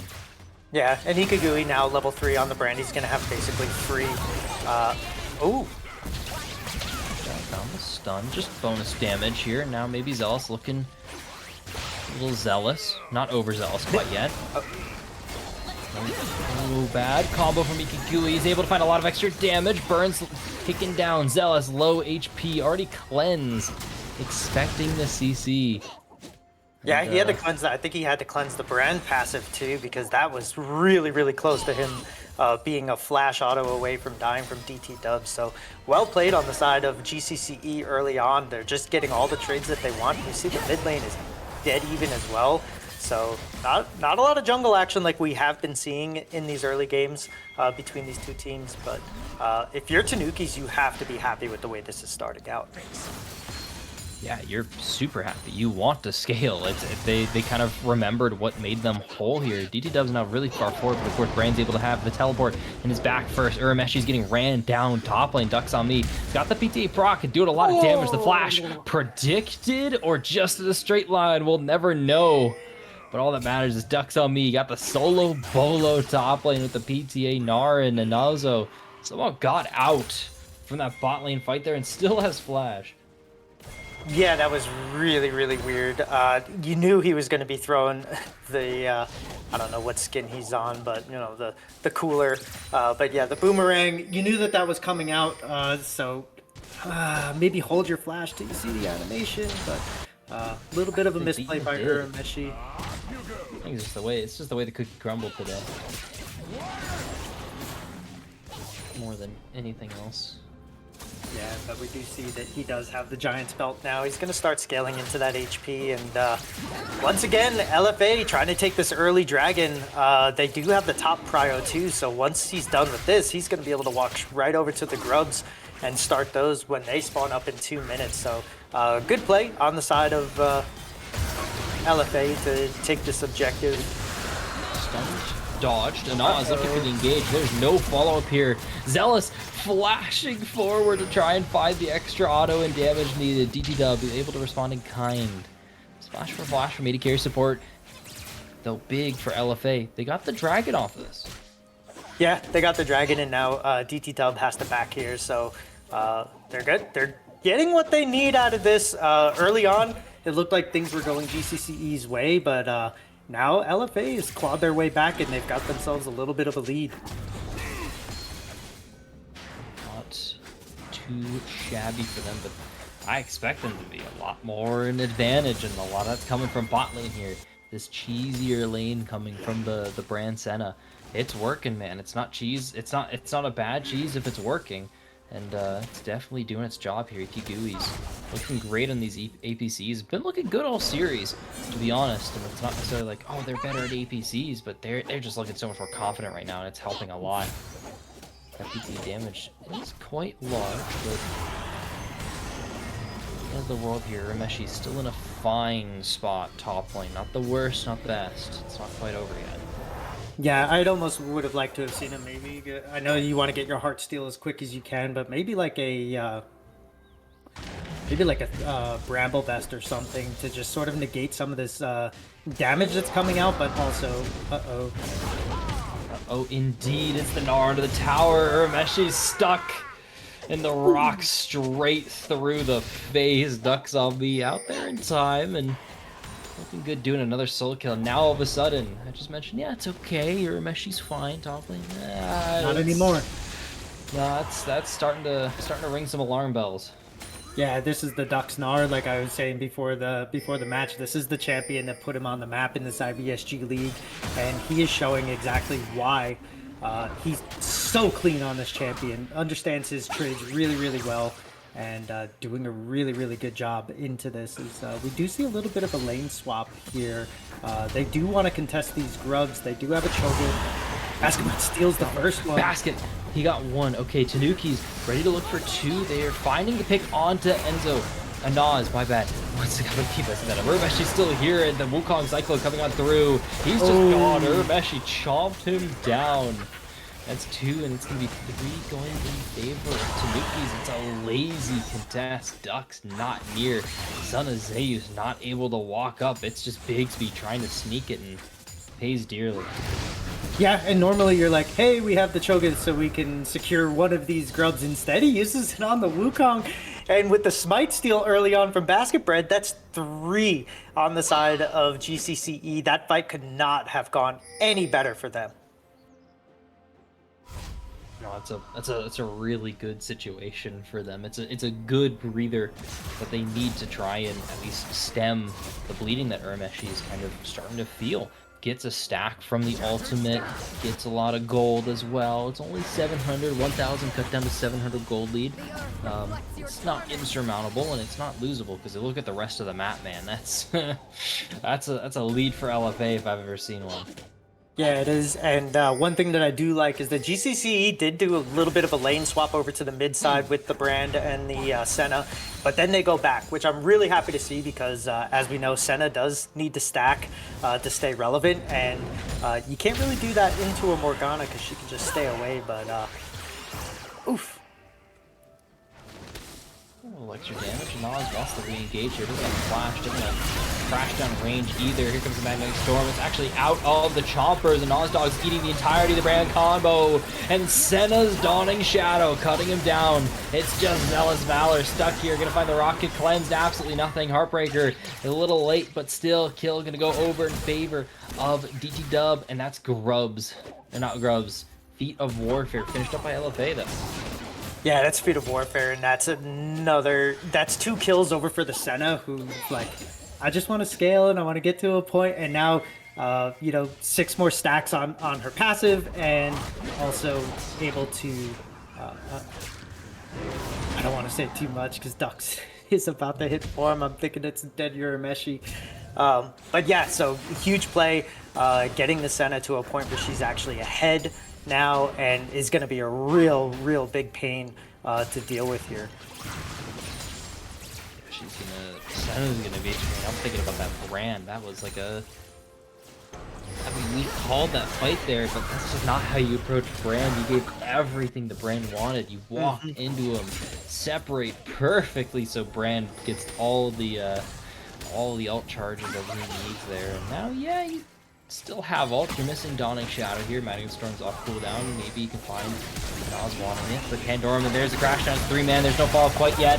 Bigsby finds the Cyclone to the backline. Nikagui making sure there's no backline there, but Son of Zeus has a 2-man stun. It's going to get blocked down. It's just one. Pandorium, Basket Bread, able to pick off the jungler. Bigsby's gone, and Oz in the backline can't peel for anything at all. You cannot stop the Bread, you cannot stop the basket, you cannot stop the Yui on the Brand. The fire still burns, and Dragon going over the Tanukis.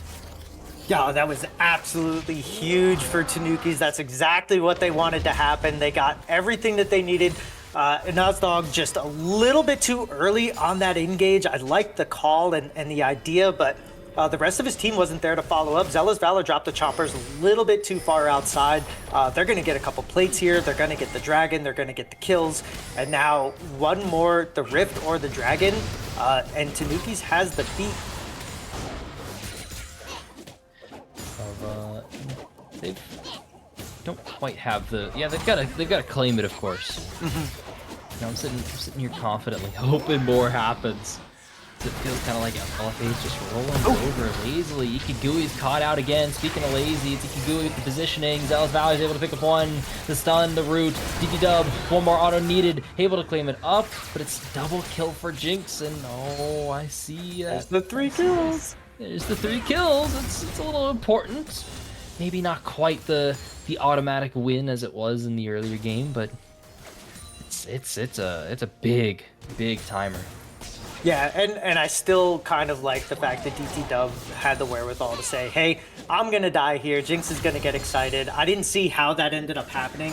A flashless Rel just getting on top of the Brand. That had to have been a severe misstep on his part. But, good job of DT Dub just making the best out of a bad situation. As Urameshi just having a day up top. But he does have the Viego coming along the side here, so all ducks on me tries to go in for another all in. He does have a little bit of a problem. There's a little bit more than a little problem going on. I mean, it's a glaring weakness right now, but maybe it could get a little worse. Basket's gonna miss the gank timer there. You really do, against the Gnar, you have to look for it, and Meshi has to flash away. And this is the thing I've been seeing from both these junglers this series is if a gank fails, they don't stick around. They don't try and fix the wave or maybe fight it out a little bit longer. And here, maybe Bigsby is able to find the return gank. This is the product of it, but can't close the distance. Able to get the Cyclone, looking for the greedy damage. Cyclone stuck, stunned. That's the Brand ult. Not quite There even it goes. past. There it's coming through. Zealous Valor has the passive going and Rooted up and is just dead. Here comes the Realm Morph to finish off a Nas. Rooted under the tower. Pandorum gets stunned. Magic Storm under the tower. You can take a lot of damage, but Nas makes it out just barely. You know, and I was just about to comment on something too before that fight started off. DT Dub opting for the early Black Cleaver on the Senna. I know it's an item that really does well with her because it procs off of everything. But the only other AD that you have is Basket Bread on this Viego, and they haven't really had a chance to play alongside of each other outside of the one dragon. So I almost would have liked to have seen something else on the Senna first. Maybe make that Black Cleaver into a third item. But who am I to say? It's working right now. But yeah, really, really well done to just counter that, you know, and win a 2v3 on the side of GCCE. That's what that lane is. That's so good at doing that. Brand's so good at doing that bot lane. There's just so much damage you're not expecting as an AD carry. The percent damage coming from the passive. The Leandru's already finished up for that play. And it really does feel like a Nas and Zealous Valor just have no clue what to do with this brand. They have no clue to approach this fight. They're approaching it like they're playing an against an AD carry as they're diving into the brand. And yes, that's kind of how you play, but you can't do that. You have to catch it off guard. You have to like full on gank commit to it. And I saw that there from Bigsby holding on to everything. I think they used Clone earlier so they didn't have it here, but hold on. That's Irameshi getting caught out and just absolutely burst. Is going to go to Ducks. TP's coming on through. They're going to find the Rise here. Rocket's going to go wide. So Jinx missing it. Bigsby picked off Cyclone, making sure the River is at least living for a little bit longer. Double kill claimed by Ducks on me on the top. He's going to go mini. In the meantime, Magic Storm on the Ikigui there. Basket in the backline. Able to go 1-for-1. It's a triple kill though for Ducks. Ducks trying, fighting, getting it. It's a triple kill. Claimed up. And Zealous finishing off for 4 kills. Ducks on me overheating, maybe a little too much, realizing it. Dawning Shadow dodged away, perfectly done. Boomerang slowed. Son of Zeus in range, making sure the top laner gets out. And he's on a ward, but there's no ultimate for DT Dub. No way to stop this. He's still on a ward. It just doesn't matter. Oh no, what I was saying is DT Dub had a ward. He could have placed it and queued it and killed him, but you know, those are these Senna mechanics. Sometimes they just don't work out. But yeah, he missed the ult. He still, when he flashed forward, could have warded and killed him. But, you know, really, really well done by all Ducks on this Gnar. He's basically keeping them. Yeah, he's basically keeping them completely in this game all on his own. LFA better start to figure something out besides just relying on Ducks, though, because if the rest of this game kind of goes the way that it has been, when he's not there, they're losing everything. Right now, at least that last fight there, the fight's been going like this. It's just been all Ducks on me. Mercilessly running down Urameshi here in the top lane. There's not a whole lot you can do in this matchup.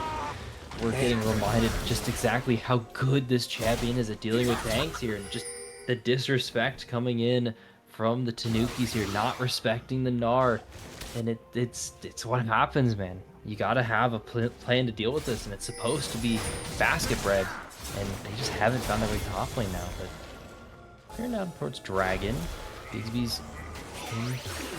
I'm surprised. Didn't call for the fight. Son of Zeus was in position. The rest of the bot lane was there. That's a really, really big fight that I feel like they could have taken, but opted not to. River control in favor of the Tanukis. Mid lane push in favor of Ikigui mostly on this brand here. His poke's starting to really add up. Yeah, and once he gets his well, he's going for a Rylai second. I'd assume that he's going to go for a Blackfire third. Once that happens, he's going to be doing so much damage as we see the teleport coming in from Ducks. What? They didn't have vision on the bush. Okay, they didn't have vision on the bush. He's clearing out the bush. And he's assuming he doesn't have Gnar ult for this fight, most likely. Anaz soloed Herald into the tower, got away with it too. DTW and Pandorium not able to find another team fight. Should be starting. I'm expecting it to start too. Everyone here is. It's just poke damage. Good knockup so far landed. Neither team wants to pull the trigger. They know what this means. They're starting to wise up. Yeah, and if you're GCCE, you do not want to fight when Dux is here. You want to separate him. You want to make him go somewhere else. And, he is about to hit that ult again. He's about to hit form. I don't know if his ult is going to be up in time for this form. Oh, yeah, it is. So, they need to do their best to just sort of disengage and keep Dux away from them and fight LFA when he's not there. Yeah, 100%. I think this is also another big switch that you can do here. Is Pandorium should have at least a better time doing this. Yes, you can't win the damage trade. You get out of here. You've got Phase Rush. You've got Rise passive. I think it's technically the E passive, but whatever. It's passive. You get the movement when you cast your spells. So not a bad switch here, and that really matches that. The thing is, though, is Zorana doesn't necessarily have a hard time dealing with tanks either. No, once she gets the Leandry's built. Yeah, she's gonna get the Leandry's built here. She's already got Haunting Guys. I'm pretty sure that's Leandry's on a reset. Not quite as full Fated Ashes, though. I'm trying to think. I think it's Tainted Ground. That's her W. Does increase damage to targets who are losing HP. So, like, the less HP they have, the more damage her W does. So it's just really good, especially when you're consistently landing poke against the champions they like the Cho'Gath, who's going to sustain around half HP most of the time in the lane. So, not a bad situation, not a bad swap here for LFA. Even enough in gold, but all of that is on the Gnar. Yeah, and that's where, having Pandora match him, like you said earlier, you're not going to win the damage trade, but you will be able to get away from him at least. And keeping Dux where Rise is probably a lot better. Cho'Gath is going to be a lot more useful against the rest of the team than he is against the Gnar. But it does look like they're going to try to make a play for this here as Senna moves up to try to help. He's out. He's so out. That W movement speed's so good. He also shifted out an ult there, which gives him even more movement speed. Stun barely gonna miss. Anaz also just barely makes it out of the Viego stun. Both teams want to find this pick before Otacon. The eyes are set on the objective. DTW's gonna walk forward. We're gonna find this London Zealous Valor. Chopper's used. Bigby's waiting for this fight. DTW, you check the bush. You've done this before. Millions of times in all of your games. Oh. Yes, it's habit. We are creatures of habits. And he got the ward off. No one was there. Anaz, Bigsby, Son of Zeus, you were all there for that. DTW get away with criminal movement. Perfectly done too, though. Starting to get the stacks up. Poke adding up. Urmeshi buys time, rotates. Now it's onto Anaz. He made the mistake and he pays the price. And DTW picks it up in the meantime. Okay, so one thing that did happen here is the Senna was sitting on the cloak and a dagger. Ended up selling the dagger. I think that they're going for an early IE, realizing how far ahead they are. So a little bit of wasted gold, but in the meantime, you're going to start stacking your crit, which is huge for Senna, as everything is just going to go... everything's just going to help her here. Yeah, millions of steals, but you're against a Smite and a Cho'Gath. Bigsby's got two Smite. It's a lot of damage. 1800, hits 300. Basket picked it off a little early on the Smite. Cyclone used. Bigsby's out of here. TP's coming in from the Rise, not stopped. But that means that's an unchecked Dux. It's two for the Dux. It's the Otacon on the top side. Realm Orb's coming through. Bigsby burn the flash. Bad time, my friend. And Zeus is gonna fall too. He's out of the play.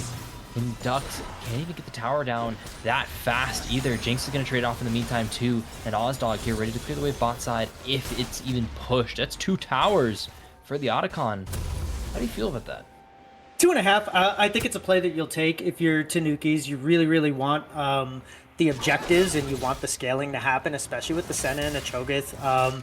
You know, nobody's going to be able to stop Ducks from taking this tier 2 unless you send 2 or 3, at which point you lose the Otacon. So I think it's the best choice out of a bad situation that you put yourself in, giving Gnar over to Ducks on me. But a win nonetheless, and now you're going to get a dragon. If you get this dragon on top of the Otacon, that almost negates those 2 turrets. Because eventually, yeah, and eventually those 2 turrets will come back to you. This one, you give this one up. Yes. Yeah, Give this one up. Chomp goes in favor. Not bad. You don't want to give up another 2 or 3 kills after losing that last team fight. So well played on the side of Tanukis. Yep. So you snowball the game out of your control. And one thing that has to be mentioned, it's 24 minutes in. Senna's already staring down the barrel of 120 stacks on this Senna. She has been getting so much work once these team fights started going. She went from 40 for the last time that I checked to 115 so quickly. So she's going to be a huge pain and actually might get to a point where she can take on all Ducks almost all on her own. I don't think you need to do that, but you're going to be able to comfortably get autos off in the team fight there. The Maddening Storm coming out a little late, but still the combos coming through. Chompers locks down Ikigui, but the Brand Dogs coming on through. Dawning Shadow, lots of healing, lots of damage, lots of shielding. Dove still alive, still untouched. Too much. Urameshi now has to match Ducks on me. Gnar's finally going to miss there from Ducks on me. Doesn't have the jump, but has the stun now. Diego here. Urameshi, one shot. Can Ducks find the auto? He's under the tower. Stun's going to land. Ducks on me is killed. It's a 1-for-1 bot side. Zealous Valor still alive. And Nas, though, dying in the meantime. Yeah, and that is not good for Ducks on me. That is not the play. As soon as he saw the Viego, he should have backed off. I know he knew he was going to get that kill on the Cho'Gath, but not worth it if you ask me. That was that a 1,000 gold shutdown? I don't think even a shutdown. They're behind. That should be a shutdown, but Bigsby's just locked down. Cyclone's a little late. DT Dub has so much damage on the Senna now. Basket Bread has turned into the Wukong. Heartbreaker's out of the play now, and Oz in the wrong side of the fight again. This Rel has just been getting abused this entire game. I mean, a big thing that I saw there is they had this like combo attempt on that mid lane play right there. And the big thing is you're supposed to Magnetic Storm during the crash down. You ult during your W, because it drags everyone into your W and you get a double knockup. You get the first knockup from Magnetic Storm, and then you get the double W knockup as well, guaranteed, if they're in the range. And they're in the range, but they just failed on that. And that kind of gives me this impression that I don't think they actually know how to Rel. Potentially, you know, a lot of That's like another champion, kind of like Blitz, where you just, yeah, I'm just going to throw out hooks every time that I can. That was the wrong target. So maybe a little bit of that. Also, Brand did end up flashing as soon as Rel flashed in, so there was a little bit of a hiccup there where you burn a flash for flash. So maybe he just wasn't in the perfect range for it, but I'm not much of a Rel enjoyer myself, so you're probably right on that. As now it looks like LFA is just going to try to either start this up and force them to come to Gnar, or just sort of try to play around him. Yeah, they're just doing their best. I mean, Gnar's still super far ahead, can really carry a team fight. But, you know, who we haven't really talked about all is Pandorium this game. It's just been kind of the silent performer. We mentioned they matched the Gnar, and that's about it. But now, 2 items on the rise. Got the Aether Wisp too, so a little extra movement speed. Mana finished up on both of these mana heavy items too, the Rod of Ages and the Seraph's Embrace. Ducks on these, I was gonna find Urameshi. There's a Viego close by, a lot of damage eaten up already by the Cho'Gath.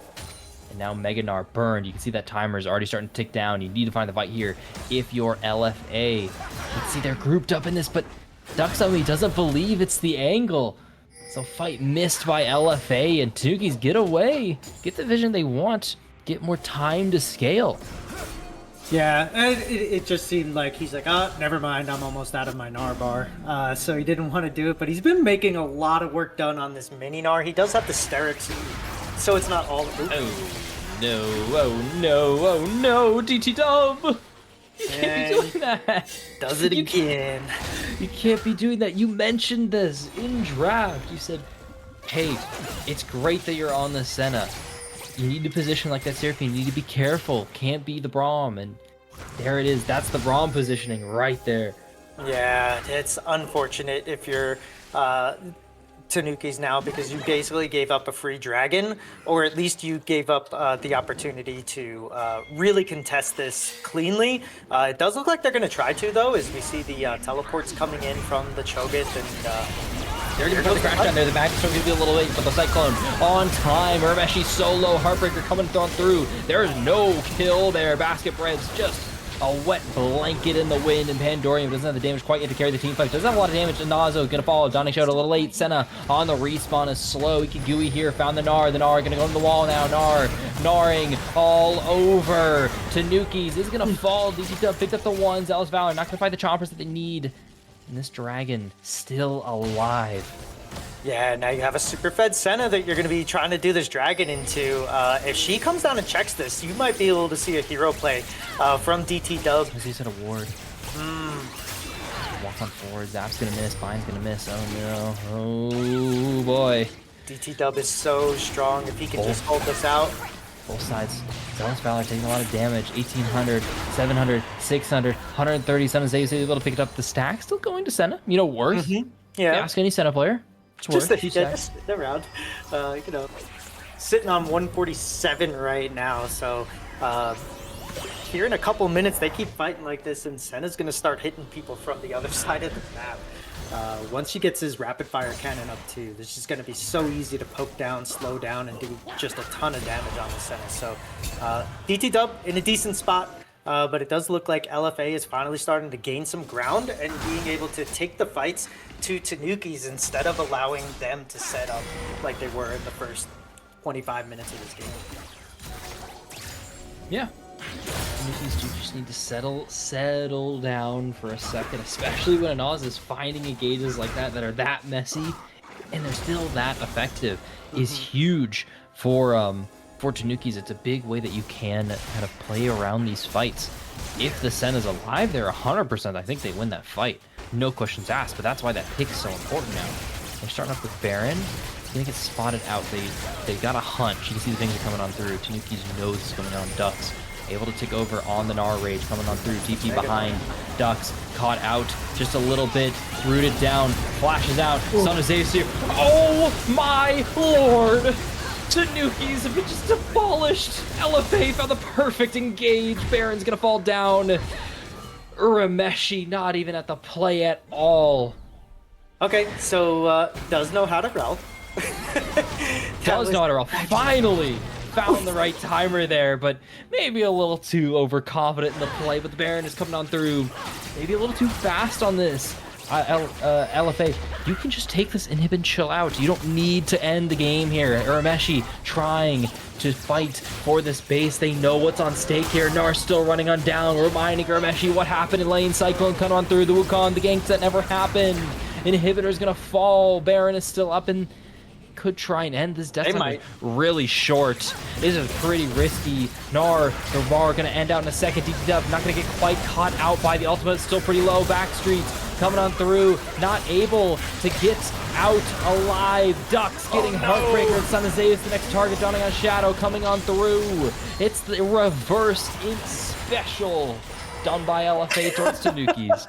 Oh my god, it's like as soon as you just get all the momentum, you just give it away. That feels so bad if you're LFA. You're like, hey, we won the fight, we got the Baron, we got the inhib, we thought we could end, and yeah, like you were saying, the death timers at 30 minutes are not as punishing as they are at 45. So now you're just like sitting here and you're about to give, with super minions and a Baron play, you're about to lose 2 turrets to the 2 that you just took.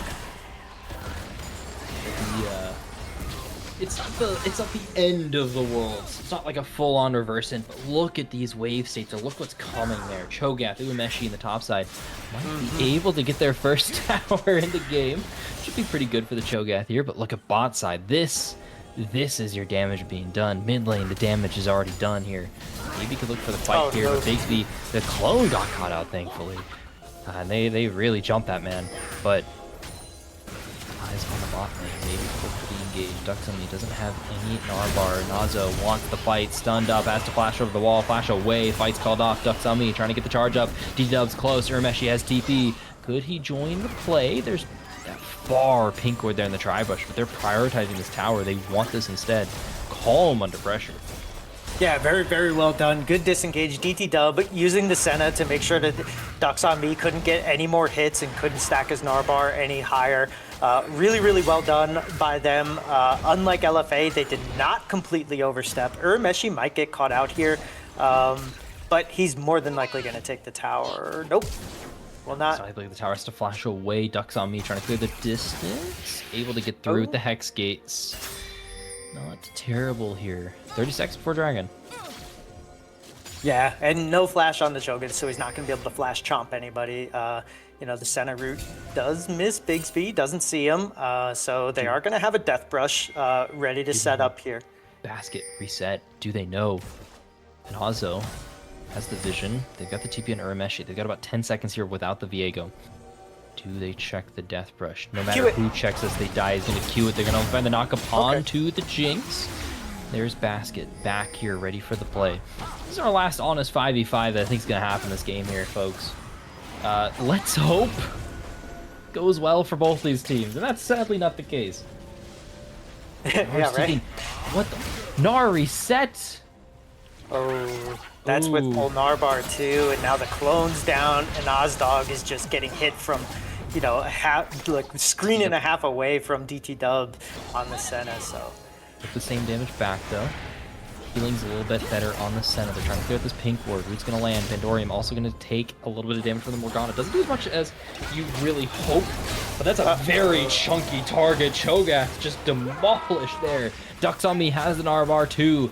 Anazo fiending for the engage. I can feel it. I'm vibrating too with the excitement. If I'm Anazo here, I got Ducks on Me. I got this Gnar. I'm ready to go here. Tanukis has to calm down. You guys just gotta play together. You gotta figure it out. And Anazo looks, finds the little bit of a tip of a spear. Magnet Storm's gonna go wide, but still gonna pull Basket back to the play. Anazo gonna fall. Heartbreaker coming on through. Ducks on Me has to run away. Dragging the brand also away. Nar's half HP, still fighting for his life as Bigsby's in the back line with the Cyclone. Pandorium trying to kite him out. Sundaze is going to pick up a Kigui. Zealous Valor a little overzealous, but has the damage to back it up. Basket trying to pick up the one kill, going to get the first reset. Going into the GA. Dawning Shadow going to get casted. It's just missing everybody. The shield barely used. Ducks on Me still too far forward. Rooted has a lot of damage. Flashed away from the Baskets. The autos still in range. They don't have the damage. They don't have the damage at all. Tanukis fighting their way out of it. Basket Bread was, you could just hear it on the I'm going, and everybody else is like, I don't think so. And he just is like, no, I'm going for this. He takes it, goes into the Gnar, and DT Dub with the Senna Q to just back it up and get that kill secured. The GA paying dividends there for Basket Bread on this Viego, and they get the fight that they want. And now DT Dub is running down Senna. Oh my god, that damage from the Senna is insane. Yeah, she's in such a good spot, but you see that slow there from the Hextech Dragon is important. That gives you your shot here for LFA to try and pick her off. It's gotta be, that's almost all luck at this point there to pick off DT Dub. You have to be fast with it. Urameshi is gonna allow them stun going, or root going wide. Now pings are onto the dragon. They know this. If you're LFA, you have to close this distance. They got the Hex Gates, they've got the speed here, but the Barons fall quickly. There's a Brand and a Senna, two of the fastest clearing, objective clearing champions of the game. Can the Rocket follow the Rocket? Can we see it? It's stolen by LFA from downtown. Just barely caught up on the camera there. It's so fast. And DT Dub there. Now found an Azo looking for the engage. It's the Maddox over the backline, and that's DT Dub, the carry that you've been seeing from Tanukis. Following Pandorium, trying to get the speed out. Basket missing the stun. Ducks on me. Chasing. Gnar fed up. Happy that the game is in sights. And Basket Bread, Pandorium have to get out of here. It's the Baron for LFA. Another Baron for them. They're stolen with the Jinx Rocket. You love or you hate to see it, depending on who you are. That feels so bad. The execute damage on that Jinx Rocket is so big. And unfortunate for GCCE, that might actually be the play that gets them, because right after that, DT Dub getting taken out. Force cycle come Grand Alt. It's doable. It's not impossible. Their towers are gone. You guys have to start this fight now. You have to look for some before the HP's too low. Grand Alt's gonna get casted. It's a lot of damage done. Cyclone in the backline. Bigsby's gonna follow Pandorium, trying to do the best he can. And the Grand Alt coming on through. Ikigui doing what they can. Gnar kited out. Zealous Valor spun up. Oh, the rocket does so much damage. One shot needed. Zealous Valor reset. Pandorium in the backline. That's your tank. That's your threat. Zealous Valor has a clear shot through the backline into Tanukis. It's Pandorium. Maddox Storm just casted for the aura. Ikigui's left alive, left alone here in the 1v1. The 80 carries going on the backlines. Nothing else in. LFA out of the rabbit's hat. Pull out the game 3 and the series win. Wow, what a finish to that game. That was absolutely insane. The Jinx Rocket, so well timed. That's sometimes you just have to get a little bit lucky. And Zealous Valor on that Jinx gets just lucky enough, and then they're able to just hold off Basket Bread, hold off DT Dub, just hold everyone off. Look at the health bars. That fight was closer than 2 polar bears in a telephone booth. It was so close. It was just so many times both these teams leaped over the edge trying to get that last extra little bit of gold that they needed. It was DT Dub just getting caught out a couple too many times in the mid game. It was Anazo giving the opportunities to Tanukis as well on that rail, just going a little too far forward there. And both teams had the shots they needed, but in the end of the day, it was Ducks, it was Valor, it was Son of Zeus, it was Anazo, it was Bigsby pulling up as 5 for that last fight. Yeah, really, really well played series by both teams. Game 1 could have went either way. Obviously, game 4 could have went either way. Really, really well done. Kudos to both of these teams. Huge shout out. Really, really good showing for the IBSG semifinals. LFA versus AG Mojo. Jojo in the front. Oh my God, 73k damage on this Gnar. Absolutely clean house on this. I mean, that's the MVP right there. There's no question. I mean, 3 out of the 4 games, right? Like, almost every single game with the exception of game 3 where he just looked pedestrian on the Mordekaiser. Ducks on me just takes the cake in this series. Like, really, really well done. Yeah, really, really well done. I mean, by the entirety, yes, like that damage graph, and I'm gonna giggle at it for a second, but this is such a hard game for Wukong. You're the primary engage, and that's not what Wukong is. Wukong doesn't start off the fight unless you're like 3-0, 5-0. Well, you can just burst someone in a 1v1. In this case, you're diving into the Viego, into the Brand, into the Set, into the Rise. It's hard. It's a hard life. And that's kind of the result that you get there. But it made sure the team fights worked for the side of LFA. And it's just sad that someone kind of had to lose, because both these teams on their wins looked phenomenal. Yeah, they did. And this one really, really did go back and forth. Even though Ducks was that far ahead, if you look at the bot lane for the side of GCCE, like way ahead in that front, just a couple really, really good engages, especially big shout out also to, not Zealous, Anaz on this rel. There was a couple times where the Gnar bar was right there and they were looking for like a perfect engage, and he found it with the flash W into the ult, allowing Gnar. There was around the second Baron, there was the 4-man ult that he got off. So really, really well done by them. Just overall, team-wise, just really, really good. Just well done playing around the way that they wanted to.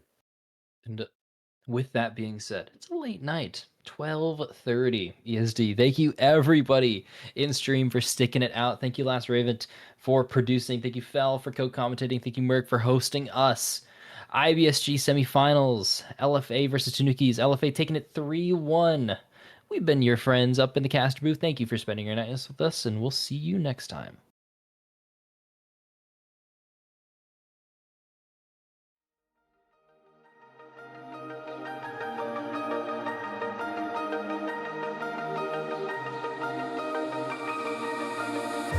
Blinding lights, lost in your eyes, feeling the pressure.